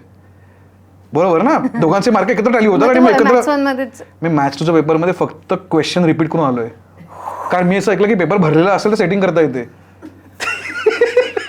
कहाँ से आए ये लोग भाई. तर मी फक्त कुठच्या तरी वेगळ्याच ट्रॉमा मध्ये जगली आयुष्यात. ट्रॉमा द्यायचा असतो, ट्रॉमा द्यायचा असतो, ट्रॉमा घ्यायचा कधीच नसतो. तर लिहिलं मी फक्त क्वेश्चन रिपीट केले पेपरावरती. Okay, maths one full paper दिला. कारण मॅथ्स वन येत होतं मला. मॅथ्स वन इझी आहे ना. x2 एखादी x2 + y2 चित्तगिरी असते ती केली फुल. ते रट्टा त्यातला मारलेला. हा ना, बरोबर ना काय ते. सो ते फुल लिहिलं, मॅथ्स वन लिहिला. आणि मग मी समोरच्या मुलीला बोललो की प्लीज मला दाखव, मी फेल होईन. ती बोलली नाही. मी बोललो खड्ड्यात गेलीस. मी बोललो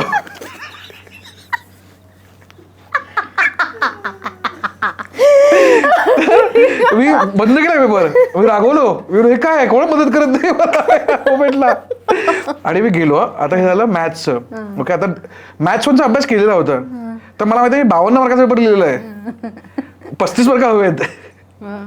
पास व्हायला 100 पैकी.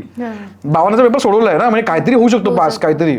आणि बरोबर आलंय. म्हणजे असं व्हायला ना की मी एक्सची व्हॅल्यू यायची, x is equal to this. But before मी एक्झाम दिलीच नाही कधी, तर एक्सची व्हॅल्यू हीच आहे हे कशावरनं. त्यामुळे मी सोडून आलो. म्हणजे आहे आता नेक्स्ट दिवशी इकॉनॉमिक्सचा पेपर. ओके, इकॉनॉमिक्सच्या पेपरला मी आणि इकॉनॉमिक्स मला घंटाभर कॅपिटल सुरुवात आहे माझी, व्हॉट इज कॅपिटल म्हणून. तर बोला आता मी काय करणार इकॉनॉमिक्सचं. तर मी ना फुल टेन्शनमध्ये की एक्झाम इतक्या माझी मजा मस्ती चालली लाईफमध्ये, का सिरियसनेस नव्हता. एक्झाम आली आणि मला कळलं माझं हॉल तिकीट नाही. माझं हॉल तिकीट हरवलंय. येही बाकी था भाई. बघ ना, उद्या एक्झाम आहे, 12 वाजता पेपर आहे. मला संध्याकाळी 8 वाजता काय हॉल तिकीट गेलंय. मी फुल घर शोधतोय. हॉल तिकीट नाही. भाऊ पॅनिक, आई पॅनिक, आई वैतागली, तू बघ तिथे जाऊन. मग परत गाडी घेऊन गेलो बघायला की आहे का, कुठेच मिळालंच नाही.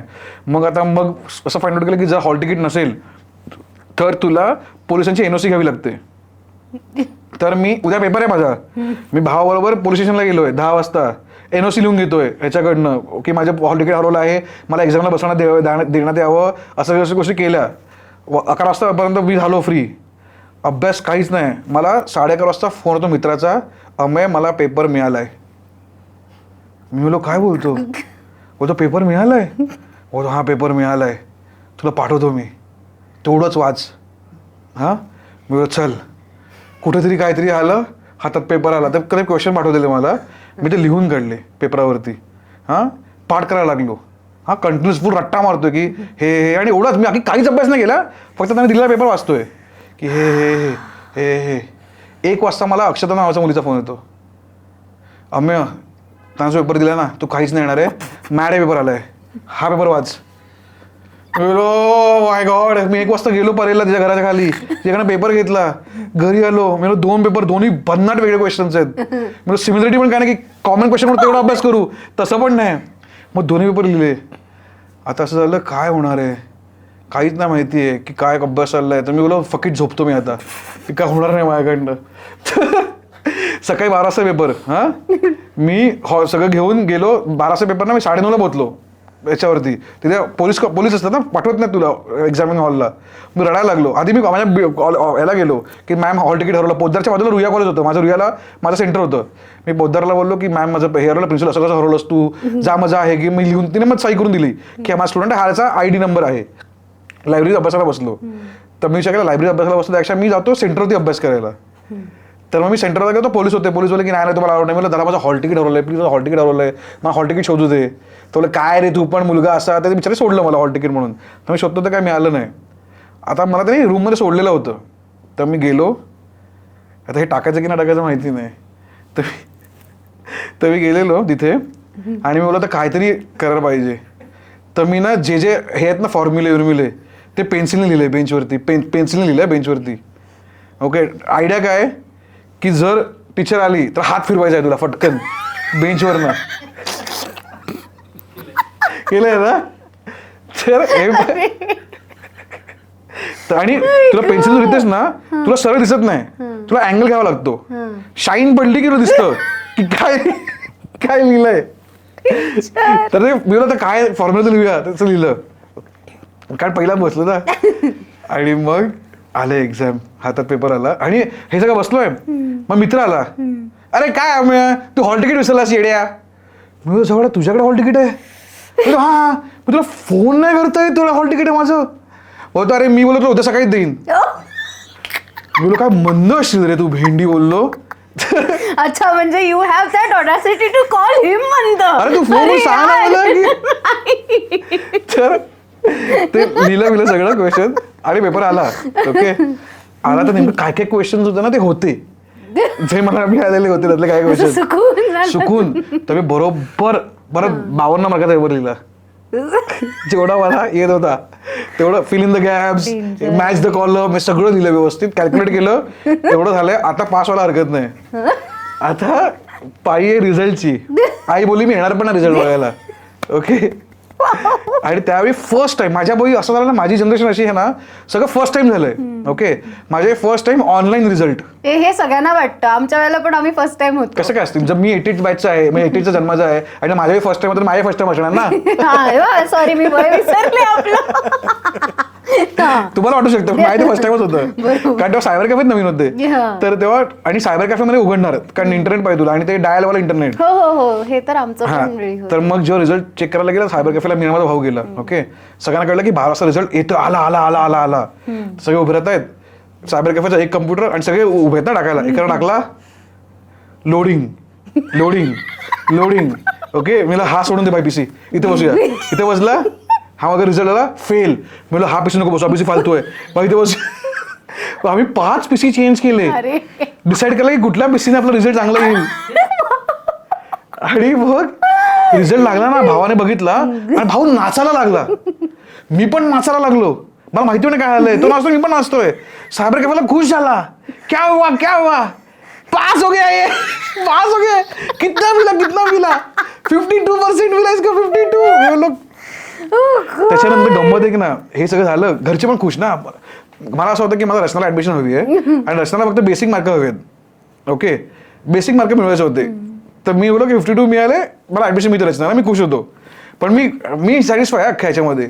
आता घरी लोकांचे फोन येत आहेत की वहिनी रिझल्ट लागला, कारण माझे भावंड टॉपर ना वेगळे. तर वहिनी काय रिझल्ट लागला, ताई पण नाही चांगला लागला, बोला मेशी. तर मी माझे ना डॉक्टर आईचे मित्र आहेत, त्यांनी मला फोन केलेला. त्यांनी फोन केला, मी बोललो हा काका बोला ना. काय अमेय किती मार्क मिळाले? मग काका 52% मिळाले. बोले 52% मिळाले, बस एवढे कमी, तुला वाईट वाटत नाहीये? बोलो खूप वाईट वाटतं काका, खूप वाईट वाटतं मला अपेक्षाच नव्हती काका. काय झालंय? मला वाटतं काहीतरी लफडा आहे दादा. मला वाटतं ते बोले तू रिचेकिंगला टाक, रिचेकिंगला. मी हो मला रिचेकिंगला टाकलंच पाहिजे. असं होऊच शकत नाही ना दादा, असं होऊच शकत नाही एवढं कमी. मग मी फुल टोनच चेंज माझा की मी खूप सॅड आहे दादा. आणि मग मी त्यानंतर सगळ्यांची सॅड की नाही हो, मला कळलं की हे बोललं ना की हो नाही 52 मिळाले, मग काय नाही पण तू खुश होशील ना की 52 मिळाले. 52 खुश आहेस? लोकांची अपेक्षाच वेगळ्या असतात. नाही, लोकांना फक्त सिंपती द्यायची असते. हा, संपत्ती नाही. डेंजर, हे डेंजर आहे. पण आजच्या काळात हे थोडंसं बदललं असं मला वाटतं, कारण आमचे कौस्तुभ अत्रे सर आहेत जे ॲम्बिशन्स क्लासेस चालवतात आणि ते कॉमर्सच शिकवतात आणि ते खूप भारी कॉमर्स शिकवतात. कारण सांगते तुला की ते आपल्याकडे पॉडकास्टसाठी आले होते आणि त्यांचा पॉडकास्ट घेतल्यानंतर मला असं वाटलं की मी कॉमर्स केलं पाहिजे किंवा अजूनही मी करू शकते, कारण त्याच्यामध्ये इतकं व्यवहार ज्ञान आहे. अरे सिरियसली तुला म्हणतो, भारी गोष्ट आहे. टीचर वरती सगळं अवलंबून आहे. एक्झॅक्टली, की तुम्हाला अशा गोष्टी कोण शिकवतंय. म्हणजे विचार कर ना, आपल्याला सिव्हिक सेन्स हे आपल्याला इतिहासाच्या धड्यामध्ये होतं, नागरिक शास्त्र. आपण 15 मार्काचा कधी अभ्यासच नाही केला, ते फक्त 15 मार्काचं होतं. त्याला कोण इम्पॉर्टन्स देईल त्या गोष्टीला? पण नागरिक शास्त्राला 100 मार्क असले पाहिजेत, कारण ते तुला असं ह्युमन बनवतात. पण तेच ना, ते एज्युकेशन म्हणते ना की तो जो लफडा आहे ना, सगळं मग डिपेंड होतं टीचर कोण आहे. आणि मग असं होतं की मग जर तुम्ही टीचरवरती अवलंबून आहात, then as a parent you be the teacher, की तुमचं ड्युटी त्याला एक्सपोजर द्यायची. मग तो आता जो कम डाऊन टू दॅट प्रसाद मडकेकर त्याच्या मुलाला बोलतो की मग तुझ्या मुलाला तू ट्रेन कसं करतोस, मग हट्ट बिट्टा हे गोष्टी कसं समजवतोस? तुला ओरडत नाही मुलाला, कधीच ओरडत नाही, तो समजावून सांगतो. ओके, तर एकदा तो मुलगा एपिडामिया, ते आपलं असतं ना, ते एपिडामिया ना, ते योगर्ट, ते फ्लेवर्ड योगर्ट, फ्लेवर्ड योगर्ट, हा, तो फ्लेवर्ड योगर्ट ना त्याला खायला दिलं. ओके, आणि त्या मुलाला ते एवढं आवडलं की तो दुसरा 10 खायला लागला. जर हा मी त्याला बोलतो तुला ओरड, मग तू नॉर्मल पॅरेंट ओरडणार ना की बस झालं 2 बस झाले दिवसाला, तो खा, तुला 10 खायचे ना खा. मग त्याने नेक्स्ट दिवशी परत 10 खाल्ले, त्याला परत 10 दिले, मग त्याने परत 10 खाल्ले, त्याला परत 10 दिले, मग त्याने 6 खाल्ले, मग 5 खाल्ले, मग 1 खाल्ला आणि सोडून दिलं खाणं, कारण त्याला कंटाळा आला त्या गोष्टीचा. सो जेव्हा त्या मुलाला मी बघितलं ना, त्या मुलाशी वागताना बघायचो मी, तो आम्ही एकदा ट्रिपला गेलेलो आणि तो माझ्या समोर चालत होता आणि तो चालताना ना एकदा दगडावरनं घसरला आणि असं सरकला. युजली मी काय असतो, मी असतो तर ते सरकला, निघू गेलो पुढे, तो परत मागे आला, त्याने बघितलं की मी का सरकलो, त्याने दगडावरती पाय टाकून बघितला, ओ म्हणून मी सरकलो, आणि तो पुढे गेला. सो ते स्वतःच लर्निंग करणं ही आपली ॲबिलिटी जी मुलांची असते ती मारून टाकते एज्युकेशन. आज मी पण मजा का करू शकतो, कारण मी लहान मुलासारखा वागायचं आहे, लहान मुलासारखाच आहे. मला मजा वाटते टू बी काय म्हणतात ना, का किड आहे काही याला मॅच्युरिटीच नाही, चालेल मला. बट यु नो वॉट, मला असं वाटतं की यू शुड हॅव किड्स, कारण तुझ्या मुलाला डॅड इश्यूजच नसतील. This is a compliment for you. हो नाही, पण माझं तेच म्हणणं आहे की मला आमचा हा विषय पण दोघांचा डेट करत होतो ना, तेव्हा हा विषय होता की आपल्याला मुलं हवीत की नको. तर ती म्हणाली की मला मुलं नको आहेत. ओके, आणि मला त्याचं हे पण माहिती आहे की ऍक्च्युली असं आहे ना, आता परत माझा पूर्ण पर्स्पेक्टिव्ह आहे. ओके, याच्यामध्ये लोकांचे नक्कीच, कारण मी अख्खा पॉडकास्ट केला विषयावरती की मुलं असली पाहिजे नसली पाहिजे. हो मी बघितलाय, तो मी बघितलाय. सो त्याच्यावरती माझं लॉजिक हेच असतं ना की कुठेतरी माझा हा जो विषय आहे ना, माझा मुलगा किंवा माझं हे आहे, त्याच्यात इगो आहे. ओके, आज भाटुबामुळे आज तुम्हाला बघशील ना, मला हे अमेझिंग वाटतं, मला लहान मुलं वेड्यासारखी फॉलो करतात. आज तर मी आवडतो लहान मुलांना. आज फॅमिलीज माझ्याकडे व्हिडिओज आहेत ज्याच्यामध्ये ते अमय मामा, अमय काका, अमय दादा, हे दाढीवाला टकलू मामा, हे मला बोलू शकतात. ते त्याला मी त्यांचा माणूस वाटतो मी. तर ही माझ्याकडे स्ट्रेंथ आहे त्यांना कॉन्शियस द्यायची, चांगल्या थॉट्सची, चांगल्या गोष्टींची. सो जेव्हा मी माझ्या मुलाला करत बसीन तेव्हा ते खूपच छोटासा विचार केला गेलाय मी. जर मी तो थॉट काढून टाकला की हे माझं नाहीये, हे सगळ्यांना मिळालं पाहिजे, कोणाला डॅड इश्यू नसले पाहिजेत, हा माझा पर्स्पेक्टिव्ह आहे लाईफला बघण्याचा कम्प्लिटली. डेंजर. आणि म्हणून तर सांगतो तुला ती स्टोरी पण ऐकायची होती ना की ते हा जो बालिशपणा आहे ना माझा, हाच मला म्हणजे लोकांना तो कसं म्हणू तुला मी ना, लोक पण आहेत रेडी त्या गोष्टीसाठी. मी उदाहरणार्थ उद्धव ठाकरेंबरोबर जेव्हा मी फिरायचो, ओके, तेव्हा मी सीन सांगतो, किस्सा तो की मला ते आम्ही इकडं तिकडं फिरायचो ना, आणि ते कुठेही चालले तर त्यांचे झेड सिक्युरिटी स्कॉटिंग घेऊन निघतात. म्हणजे एक गाडी मागे पोलिसांची गाड्या, मग बाजूला बायकर्स सगळे त्यांचे ते असणार, आणि सगळे असे निघतात टोळी. तर एकदा ते चाललेलं एका ठिकाणी, एका लँडसेंडवर ना कुठे चाललेलं घरी, आणि मला बोललं तू पण येतोस का, तर मी येतो ना. आणि मी तेव्हा नेमका त्या लोकेशनला बाईक घेऊन आलो, वेस्पा रेड कलरची माझी. तर तेव्हा तू येशील का मातोश्रीला, मी येतो ना. कसं येशील, मी वेस्पावर नाही येतो. मग बोललो टाक स्कॉटिंगमध्ये. तर इमॅजिन करा, मेन लाल बत्तीची गाडी, त्याच्या मागे एक वेस्पा, त्याच्या मागे साहेबांची गाडी, त्याच्या मागे पोलिसांची गाडी, आणि बाजूला बायकर आणि पोलीस आणि सगळे सिग्नल सोडतात आम्हाला, आणि मी वेस्पावर चाललोय. लोक मला बघतो की हा कोण आहे, ह्याला का सिक्युरिटी आहे, मध्ये लाल वेस्पाला सिक्युरिटी काय आणि मागे साहेबांची गाडी काय याच्या. अरे तुला सांगतो साहेबांचा किस्सा, हा तर किस्सा सांगितलाच पाहिजे. ओके, तर हे असं, आणि साहेबांना मेन ना, मला साहेबांनी कधीच ओरडले नाहीत. ते ऑलवेज प्रेम करायचं या गोष्टीवरती की मी असा आहे आणि त्यांच्यावर वागतो असं, आणि त्यांना पण मजा वाटायची की हा टाइमपास पोरगा आहे. आम्ही लिटरली सांगतो, मला एक साहेबांनी गोष्ट शिकवली, खाली बॉटल. हे मला कोणाला खोटं वाटेल की मला उद्धव ठाकरेंनी गोष्ट शिकवली आहे. ओके, हे आहे ना, हे जिथे मी पाणी प्यायचो ना मीटिंगला, तर मला तर साहेब हे बघ,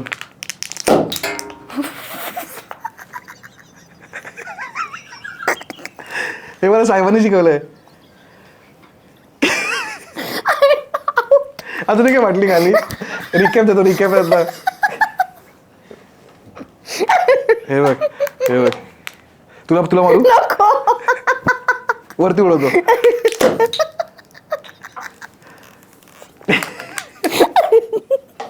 एवढी मजा करायचो ना आम्ही. विचार कर ना, हे आता मी साहेबांबरोबर करतो, कोणाला वाटेल हे खरं भेंडी की हे आम्ही अशी मस्ती करायचो आणि गप्पा मारायचो. तर मला कधी असं वाटायचं की वहिनीनं असं वाटायचं की आम्हाला साहेबांना बॅड इन्फ्लुएन्स यायचा. साहेबांना आम्ही बसलं लांब ठेवा असं होऊ शकत होतं. तर हे सगळं करायचं होतं. एकदा सीन काय झाला, आम्ही जस्ट साहेबांचं एक्झिबिशन होतं इन्फ्रारेडचं, ओके, आणि वन ऑफ द बाप फोटो काढले साहेबांनी, बाप फोटो. मग ते एक्झिबिशन ज्यांनी बघितलं असेल तर माहिती असेल, जहांगीरला ते झालेलं एक्झिबिशन. तर तेव्हा त्याचा जस्ट एकदम मेन काळ होता तेव्हा, आणि तेव्हा असं झालं की साहेबांना मी रेग्युलर भेटायचो एव्हरी डे, ओके, बिकॉज एक्झिबिशनचा टाईम होता आणि आम्ही काम करायचो पण एक्झिबिशनचं. तर तेव्हा मला बोलले की अरे सकाळी 9 वाजता येशील का, आपल्याला ते बघायला येणार आहेत लोक आणि आपल्याला डिस्कस करायचं आहे. तर मी मी साहेब येतो, मी कॉलेजला शिकवायला होतो प्रोफेसर म्हणून, मी 9 वर्ष ॲज अ टीचर पण होतो, ओके. सो तेव्हा मी बोललोय काय हे, नाही मला माहिती होतं. हा तुला माहिती होतं. सो टीचिंग मध्ये पण होतो, तर मी कॉलेजमध्ये शिकवायला होतो आणि मी फोटोग्राफीच्या मुलांना सकाळी कुठेतरी शूट करायला घेऊन जायचं ना स्पॉटला, तर धोबीघाटला घेऊन गेलेलो. बेस्ट लोकेशन टू शूट, कारण ऍक्शन आहे, भरपूर गोष्टी आहेत. तर सकाळी 7:30-7 ला घेऊन गेलो. तर साहेबांना काय बोललो की मी तिकडे जाईन आणि 9 वाजता मी ताडदेवरनं बँड्राला पोहोचीन, 8:30ला अर्ध्या तासात मी बाईक चालून फास्ट. बोलले ठीक आहे ये तू. तर मी गेलो, मॅमना बोललो मॅम मला असं आहे, आणि मग मी हाफ डे मी सुट्टीवरती जाईन साहेबांकडे. आणि साहेबांकडे असं मॅम काय बोलणार नको जाऊ जा बोलायचं की जा बाबा, मस्त होत्या आमच्या मॅम, खूप मिस करतो त्यांना. तर त्या होत्या, तर जा बोललेल्या. तर मग मी गेलो तिकडे आणि मुलांना शिकवते फोटोग्राफी झाली, त्यांना कामाला लावला आणि बाईक बाहेरच पार्क केलेली. झालं काय, मी जेव्हा 8ला परत आलो बघतो तर माझी बाईक गायब आहे आणि चॉकने लिहिलंय पोलीस स्टेशन म्हणून, ते ना स्टेशनला गेली. अरे माझी बाईक उचलली या लोकांनी. तर मग मी गेलो बाईक घ्यायला स्टेशनला आणि बाईक दिसली मला लावलेली. तेव्हा 8:15 8:30 झालेले होते. तर मी पोचलो तेव्हा साहेबांचा फोन आला, 8:30 वाजले ना, की रमे कुठे आहेस, निघालास का. तर मला हो सर मी निघालोय, जरासा लेट होईल पण मी पोचतो. बोले ये वाट बघतोय मी, ओके. मी हा सर पोचतो. ते झालं सगळं.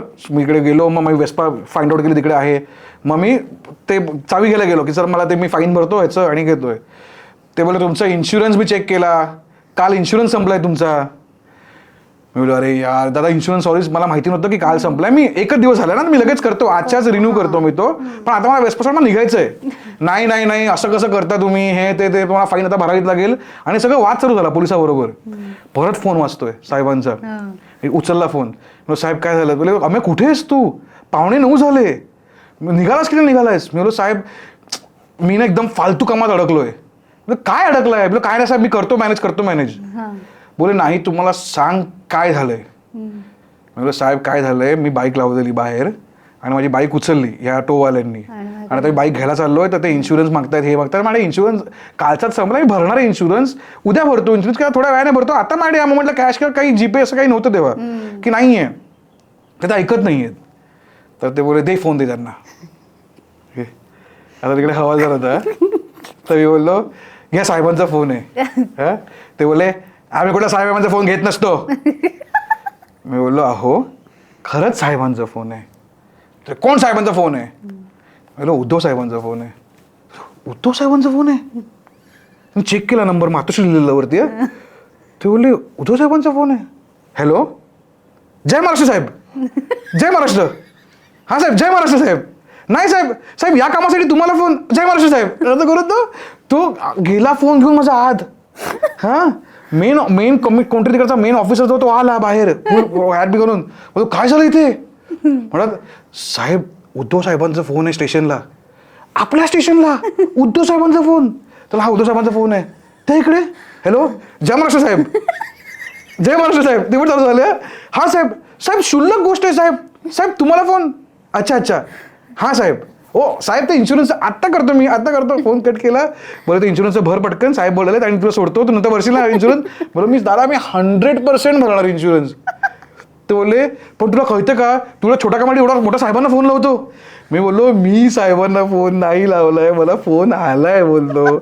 तर ते सगळे शॉक झालेले की याने इन्शुरन्सच्या कामासाठी साहेबांना फोन लावला. तर ह्याच्या आधी याच्या नंतर मी कधीच साहेबांचं कुठलंच असं नाव वापरलं नव्हतं. पण विचार कर मी साहेबांची ओळख कुठे वापरली, इन्शुरन्स काढायला पाहिजे. तर हे असे साहेबांबरोबर जे किस्से झालेत ना माझ्याबरोबर धमाल. म्हणजे किती वेळ असं व्हायचं की मी साहेबांबरोबर फिरतोय आणि मग आदेश बांदेकर साहेब असतील किंवा कोण पण साहेब असतील ना, तर त्यांना कोण गेस्टला मला इंट्रोडक्शन द्यायचंय ना. तर काय इंट्रोडक्शन देणार माझं, हा कोण आहे यांच्यावर फिरतो, ह्याचं काय साहेबांना मित्र सांगणार हाफ चड्डी घातलेला. पण मला एकदा खरंच तेव्हा खूप एवढं वाटलेलं ना मना म्हणजे असं भरून आलेलं तेव्हा तेव्हा तेव्हा आदेश बांदेकर साहेब म्हणालेले ह्याला आज सोडा, हा फॅमिली आहे. ओ हॅलो माय गॉड. अरे यार बस झालं मी एवढं. अजून काय बोलू यार, म्हणजे ते मला तेव्हा भरून आलं की फक की is calling me a family. Oh so ते मला होतं की मी काय, मला कधीच ते असं वाटत नाही की कुठल्या पॉलिटिशियनला त्याच्यात बघितलं पाहिजे. म्हणजे ह्युमन म्हणून खूप लोक वेगळी आहेत वेगळी असतं. आणि त्यांचं जे एक्सपोजर, त्यांनी जी लोक भेटली, त्यांना जी लोक भेटलीत, त्यांना ज्या वेळेस लोक भेटतायत. कारण विचार कर ना, तू सचिन तेंडुलकरचा एक डायलॉग आहे, सचिन तेंडुलकर डायलॉग नाही आहे, तर एक कोणतरी कोच होता जो वन ऑफ द बेकार कोच ऑफ इंडियन होता, त्याने सचिनची वाट लावलेली. त्याने त्याचा एक डायलॉग होता, कोण होता रे तो वर्ल्ड कपच्या वेळी, त्याने की इंडियनची मारलेली त्या कोचने, ऑस्ट्रेलियन का कोणतरी होता तो तिकडचा कोच. त्याचं एक मी नाव विसरलो, कमेंट करून सांगा काय नाव असेल. तर त्याने एक दिलेलं की सचिनचा खरा मित्र असणं खूप कठीण आहे, माझे जास्त असतील.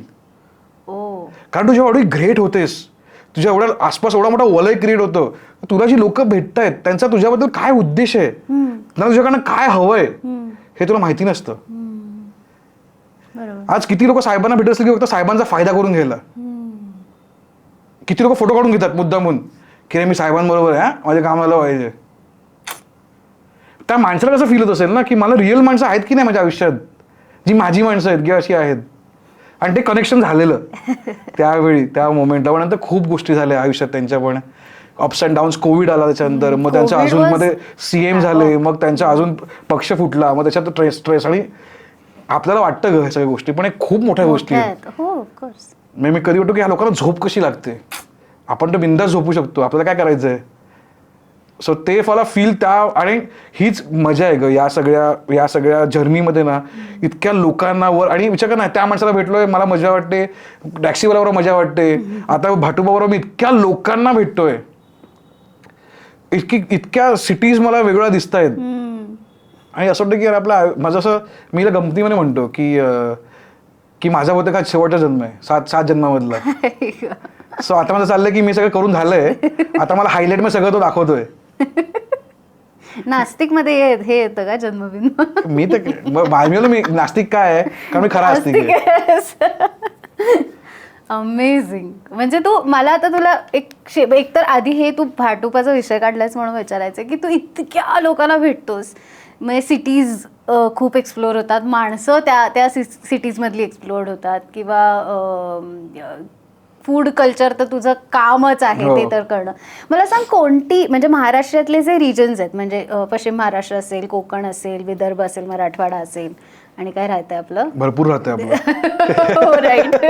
सो यामध्ये तुला अंडररेटेड काय वाटतं? अख्खा महाराष्ट्र अंडररेटेड आहे. ओ मला वाटतं आपण महाराष्ट्रामध्ये मुंबई, पुणे आणि आता कुठे जाऊन नागपूरला एवढा इम्पॉर्टन्स द्यायला लागलो होत ना.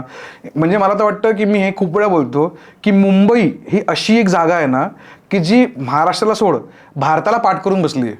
ती समुद्राला बघते पाय सोडून, तिला मागे काय चाललं ना काय कळत पण नाही. तीच नाहीये खरंय. आणि मुंबईत जन्माला येणं हे प्रिव्हिलेज पण आहे आणि कर्स पण आहे. खूप मोठा, म्हणजे ते मुंबई सिटी सारखंच आहे. नाही सांगतो तो काय हा, आहे. म्हणजे हा नाही, मी याचा खूप विचार केला. म्हणजे मी मुंबई सोडण्याचा आणि डोंबिवलीत जाऊन बसण्याचा, मी अजून इकडं मग हलणार आणि कुठे जाणार हे मला माहितीच आहे. पण ह्याचं कारण माहिती काय आहे की मी जेव्हा खूप विचार केला की मुंबई काय आहे, मुंबई कोण येतं, मुंबई कशी बनली आहे.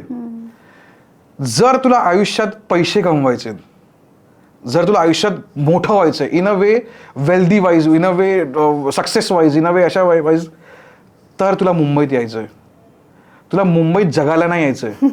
मुंबईत जगणं नाहीये, मुंबईत झगडणं आहे. मुंबई जर तुला झगडायचा ॲटिट्यूड असेल ना, तुला स्ट्रगल करायचा ॲटिट्यूड आहे अंगामध्ये आणि तुला अचीव्ह करायचंय, तुला मुंबईत सगळं देणार. पण तुझ्या अंगात हिंमत पाहिजे मुंबईला सहन करून मुंबईतनं बाहेर पडायची, म्हणजे त्याच्यातनं वर व्हायची. पण जर तू म्हणशील की मुंबईत मला माझं आयुष्य काढायचंय, तर मुंबई नाही आहे, मुंबई एक्सपेन्सिव्ह आहे. आणि आपला प्रॉब्लेम काय होतो, जे मुंबईत जन्माला येतात मुलं, आपले आई बाबा तर मुंबईत करिअर करायला आलेले, कधी बनवायला आलेले, काहीतरी गावात आलेच, कोणी मुंबईत जन्माला नाही आलंय. हे सगळी लोक मुंबईत काहीतरी करायला आले. आपण बदनशिबी, आपण जन्माला आलो मुंबईत आणि आपण कुठे शोधतो की आपल्याला जगायचं आहे मुंबईमध्ये. मुंबई जगायला नाहीये.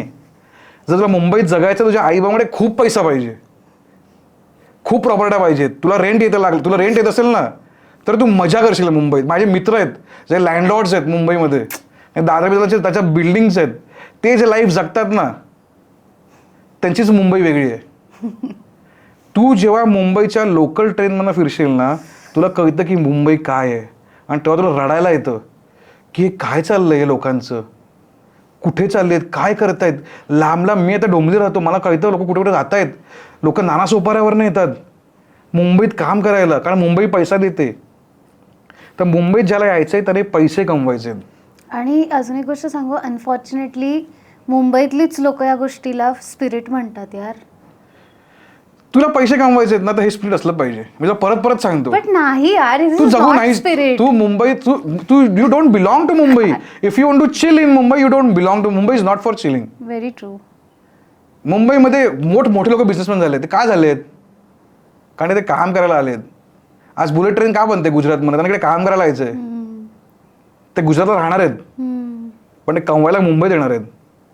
आज सगळे मुंबईतच कमवत आहे. आज अख्ख्या भारताची इकॉनॉमी चालते मुंबईच्या पैशावरनं. सो त्यामुळे आपण मुंबईला एवढं कॉन्सन्ट्रेट केलंय ना. त्याच्यानंतर पुणे, त्याच्यानंतर पुणे. ये क्या बात हुई. अरे ते असं पुण्याबद्दल आवडत नाही खूप लोकांना, पुणेबद्दल पाहिजे. हे खूप आहे आपण बाबा. सगळे व्हेरिएशन्स घेऊन ठेवूया. हा, पुण्यात. तर सो जे पुणे पण आहे ना, त्याचं मला एक कौतुक काय करावं वाटतं ना, की बिकॉज पुणे एवढं ॲक्सेसेबल आहे टू महाराष्ट्र, की ते मधोमध पडतं. तसं एवढं मधोमध पण नाहीये, पण तिकडनं सगळे हायवेज जातात तुझ्या महाराष्ट्राला जोडणारे.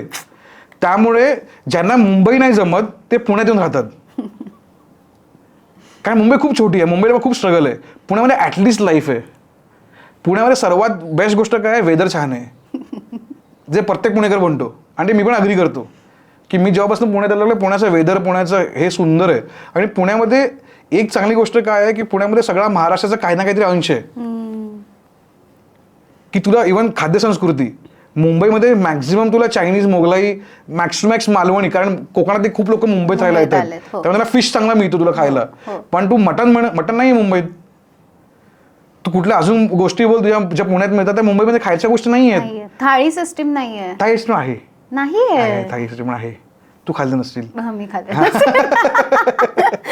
पण खाणावळी पण आहे, थाळी पण असं. पण असं पुण्यासारखं कल्चर नाहीये की जे तुला मिळतं. आता जसं मी जेव्हा मी आता कुठे जाऊन तुमच्या पुण्यामध्ये शीख कबाब आलं सोलापूरचं, ते पण ओके, मी याचा एपिसोड केलेला. पण सोलापूर सारखी जागा, तिथे ते शीख कबाबचं कल्चर, तिथे ती बिकॉज ती सोलापूरची जागा की तिकडे 3 बॉर्डर्स एकमेकांना मॅच होतात, त्यामुळे साऊथच्या तिकडे इन्फ्लुअन्स, त्याच्यावरती हैदराबादचा तिकडचा इन्फ्लुअन्स, हा सगळ्यामुळे तिकडचं फूड कल्चर वेगळं डेव्हलप आहे. त्यांची इडली अमेझिंग इडली. म्हणजे तू नो डाऊट आपला मद्रास कॅफे आणि आपलं माटुंगा हे बाप आहे. माटुंगा सगळं साऊथ इंडियन फूड मला वाटतं बँगलोरला पण नाही मिळत, तेवढं बाप माटुंगाला मिळतं. पण सोलापूरची इडली, सोलापूरचं क्युझिन, सोलापूरचं ते डिस्को भाजी हे बाकीच्या स्टेट्सचा इन्फ्लुअन्स आहे त्या जागेवरती. आणि या मोमेंटला सोलापूरसारखं मला वाटत नाही कुठे फूड कल्चर आहे जेवढं अमेझिंग. तुला इडली आणि चटणी बिटणी सगळं बाप मिळतं तिकडे. तर हे गोष्टी बघायला मिळाल्या मला. आणि असं वाटतं की तुम्हाला कुठल्या गोष्टीला लक्षाची गरज आहे. माझ्या घरात मी लिटरली मोठा महाराष्ट्राचा मॅप आणलाय, मोठा, ओके, जो भूगोलात मिळतो ना आपला शाळेमध्ये असतो तेवढा मोठा आणलाय. आणि आम्ही डिस्कस करतो की आपण 2 वर्षामध्ये फक्त 1% महाराष्ट्र बघितलंय. अख्खं करिअर बाकी आहे त्याच्यामध्ये. मी लोक म्हणतात की तू भारतातला एपिसोड कर, लडाख कसं दाखवलं, अजून कधी वेगळं दाखव. ते करायची इच्छा आहे, पण महाराष्ट्र एवढा मोठा आहे ना जो आपण दाखवलाच नाहीये, तो मला आता असं खोदायचा आहे याच्यामध्ये. आणि माणसं मिळत आहेत भाटुपाला मस्त. कोण लोक येतात असं तर म्हणा, कोण भेटतात लोक, कधी भेटतात, कधी कोणी भेटतं. तो आम्हाला आता संकेत आता भेटला, तो ती गोष्ट सांगितली मी की जस्ट माणूस भेटला, पंढरपूरचा एपिसोड झाला, माझ्याकडे पंढरपूरचा कॉन्टॅक्ट आहे. लोकच माझं रिसर्च आहेत जे भेटतात रस्त्यावरती मला. सो असं सगळं आहे. काय बोलू मी.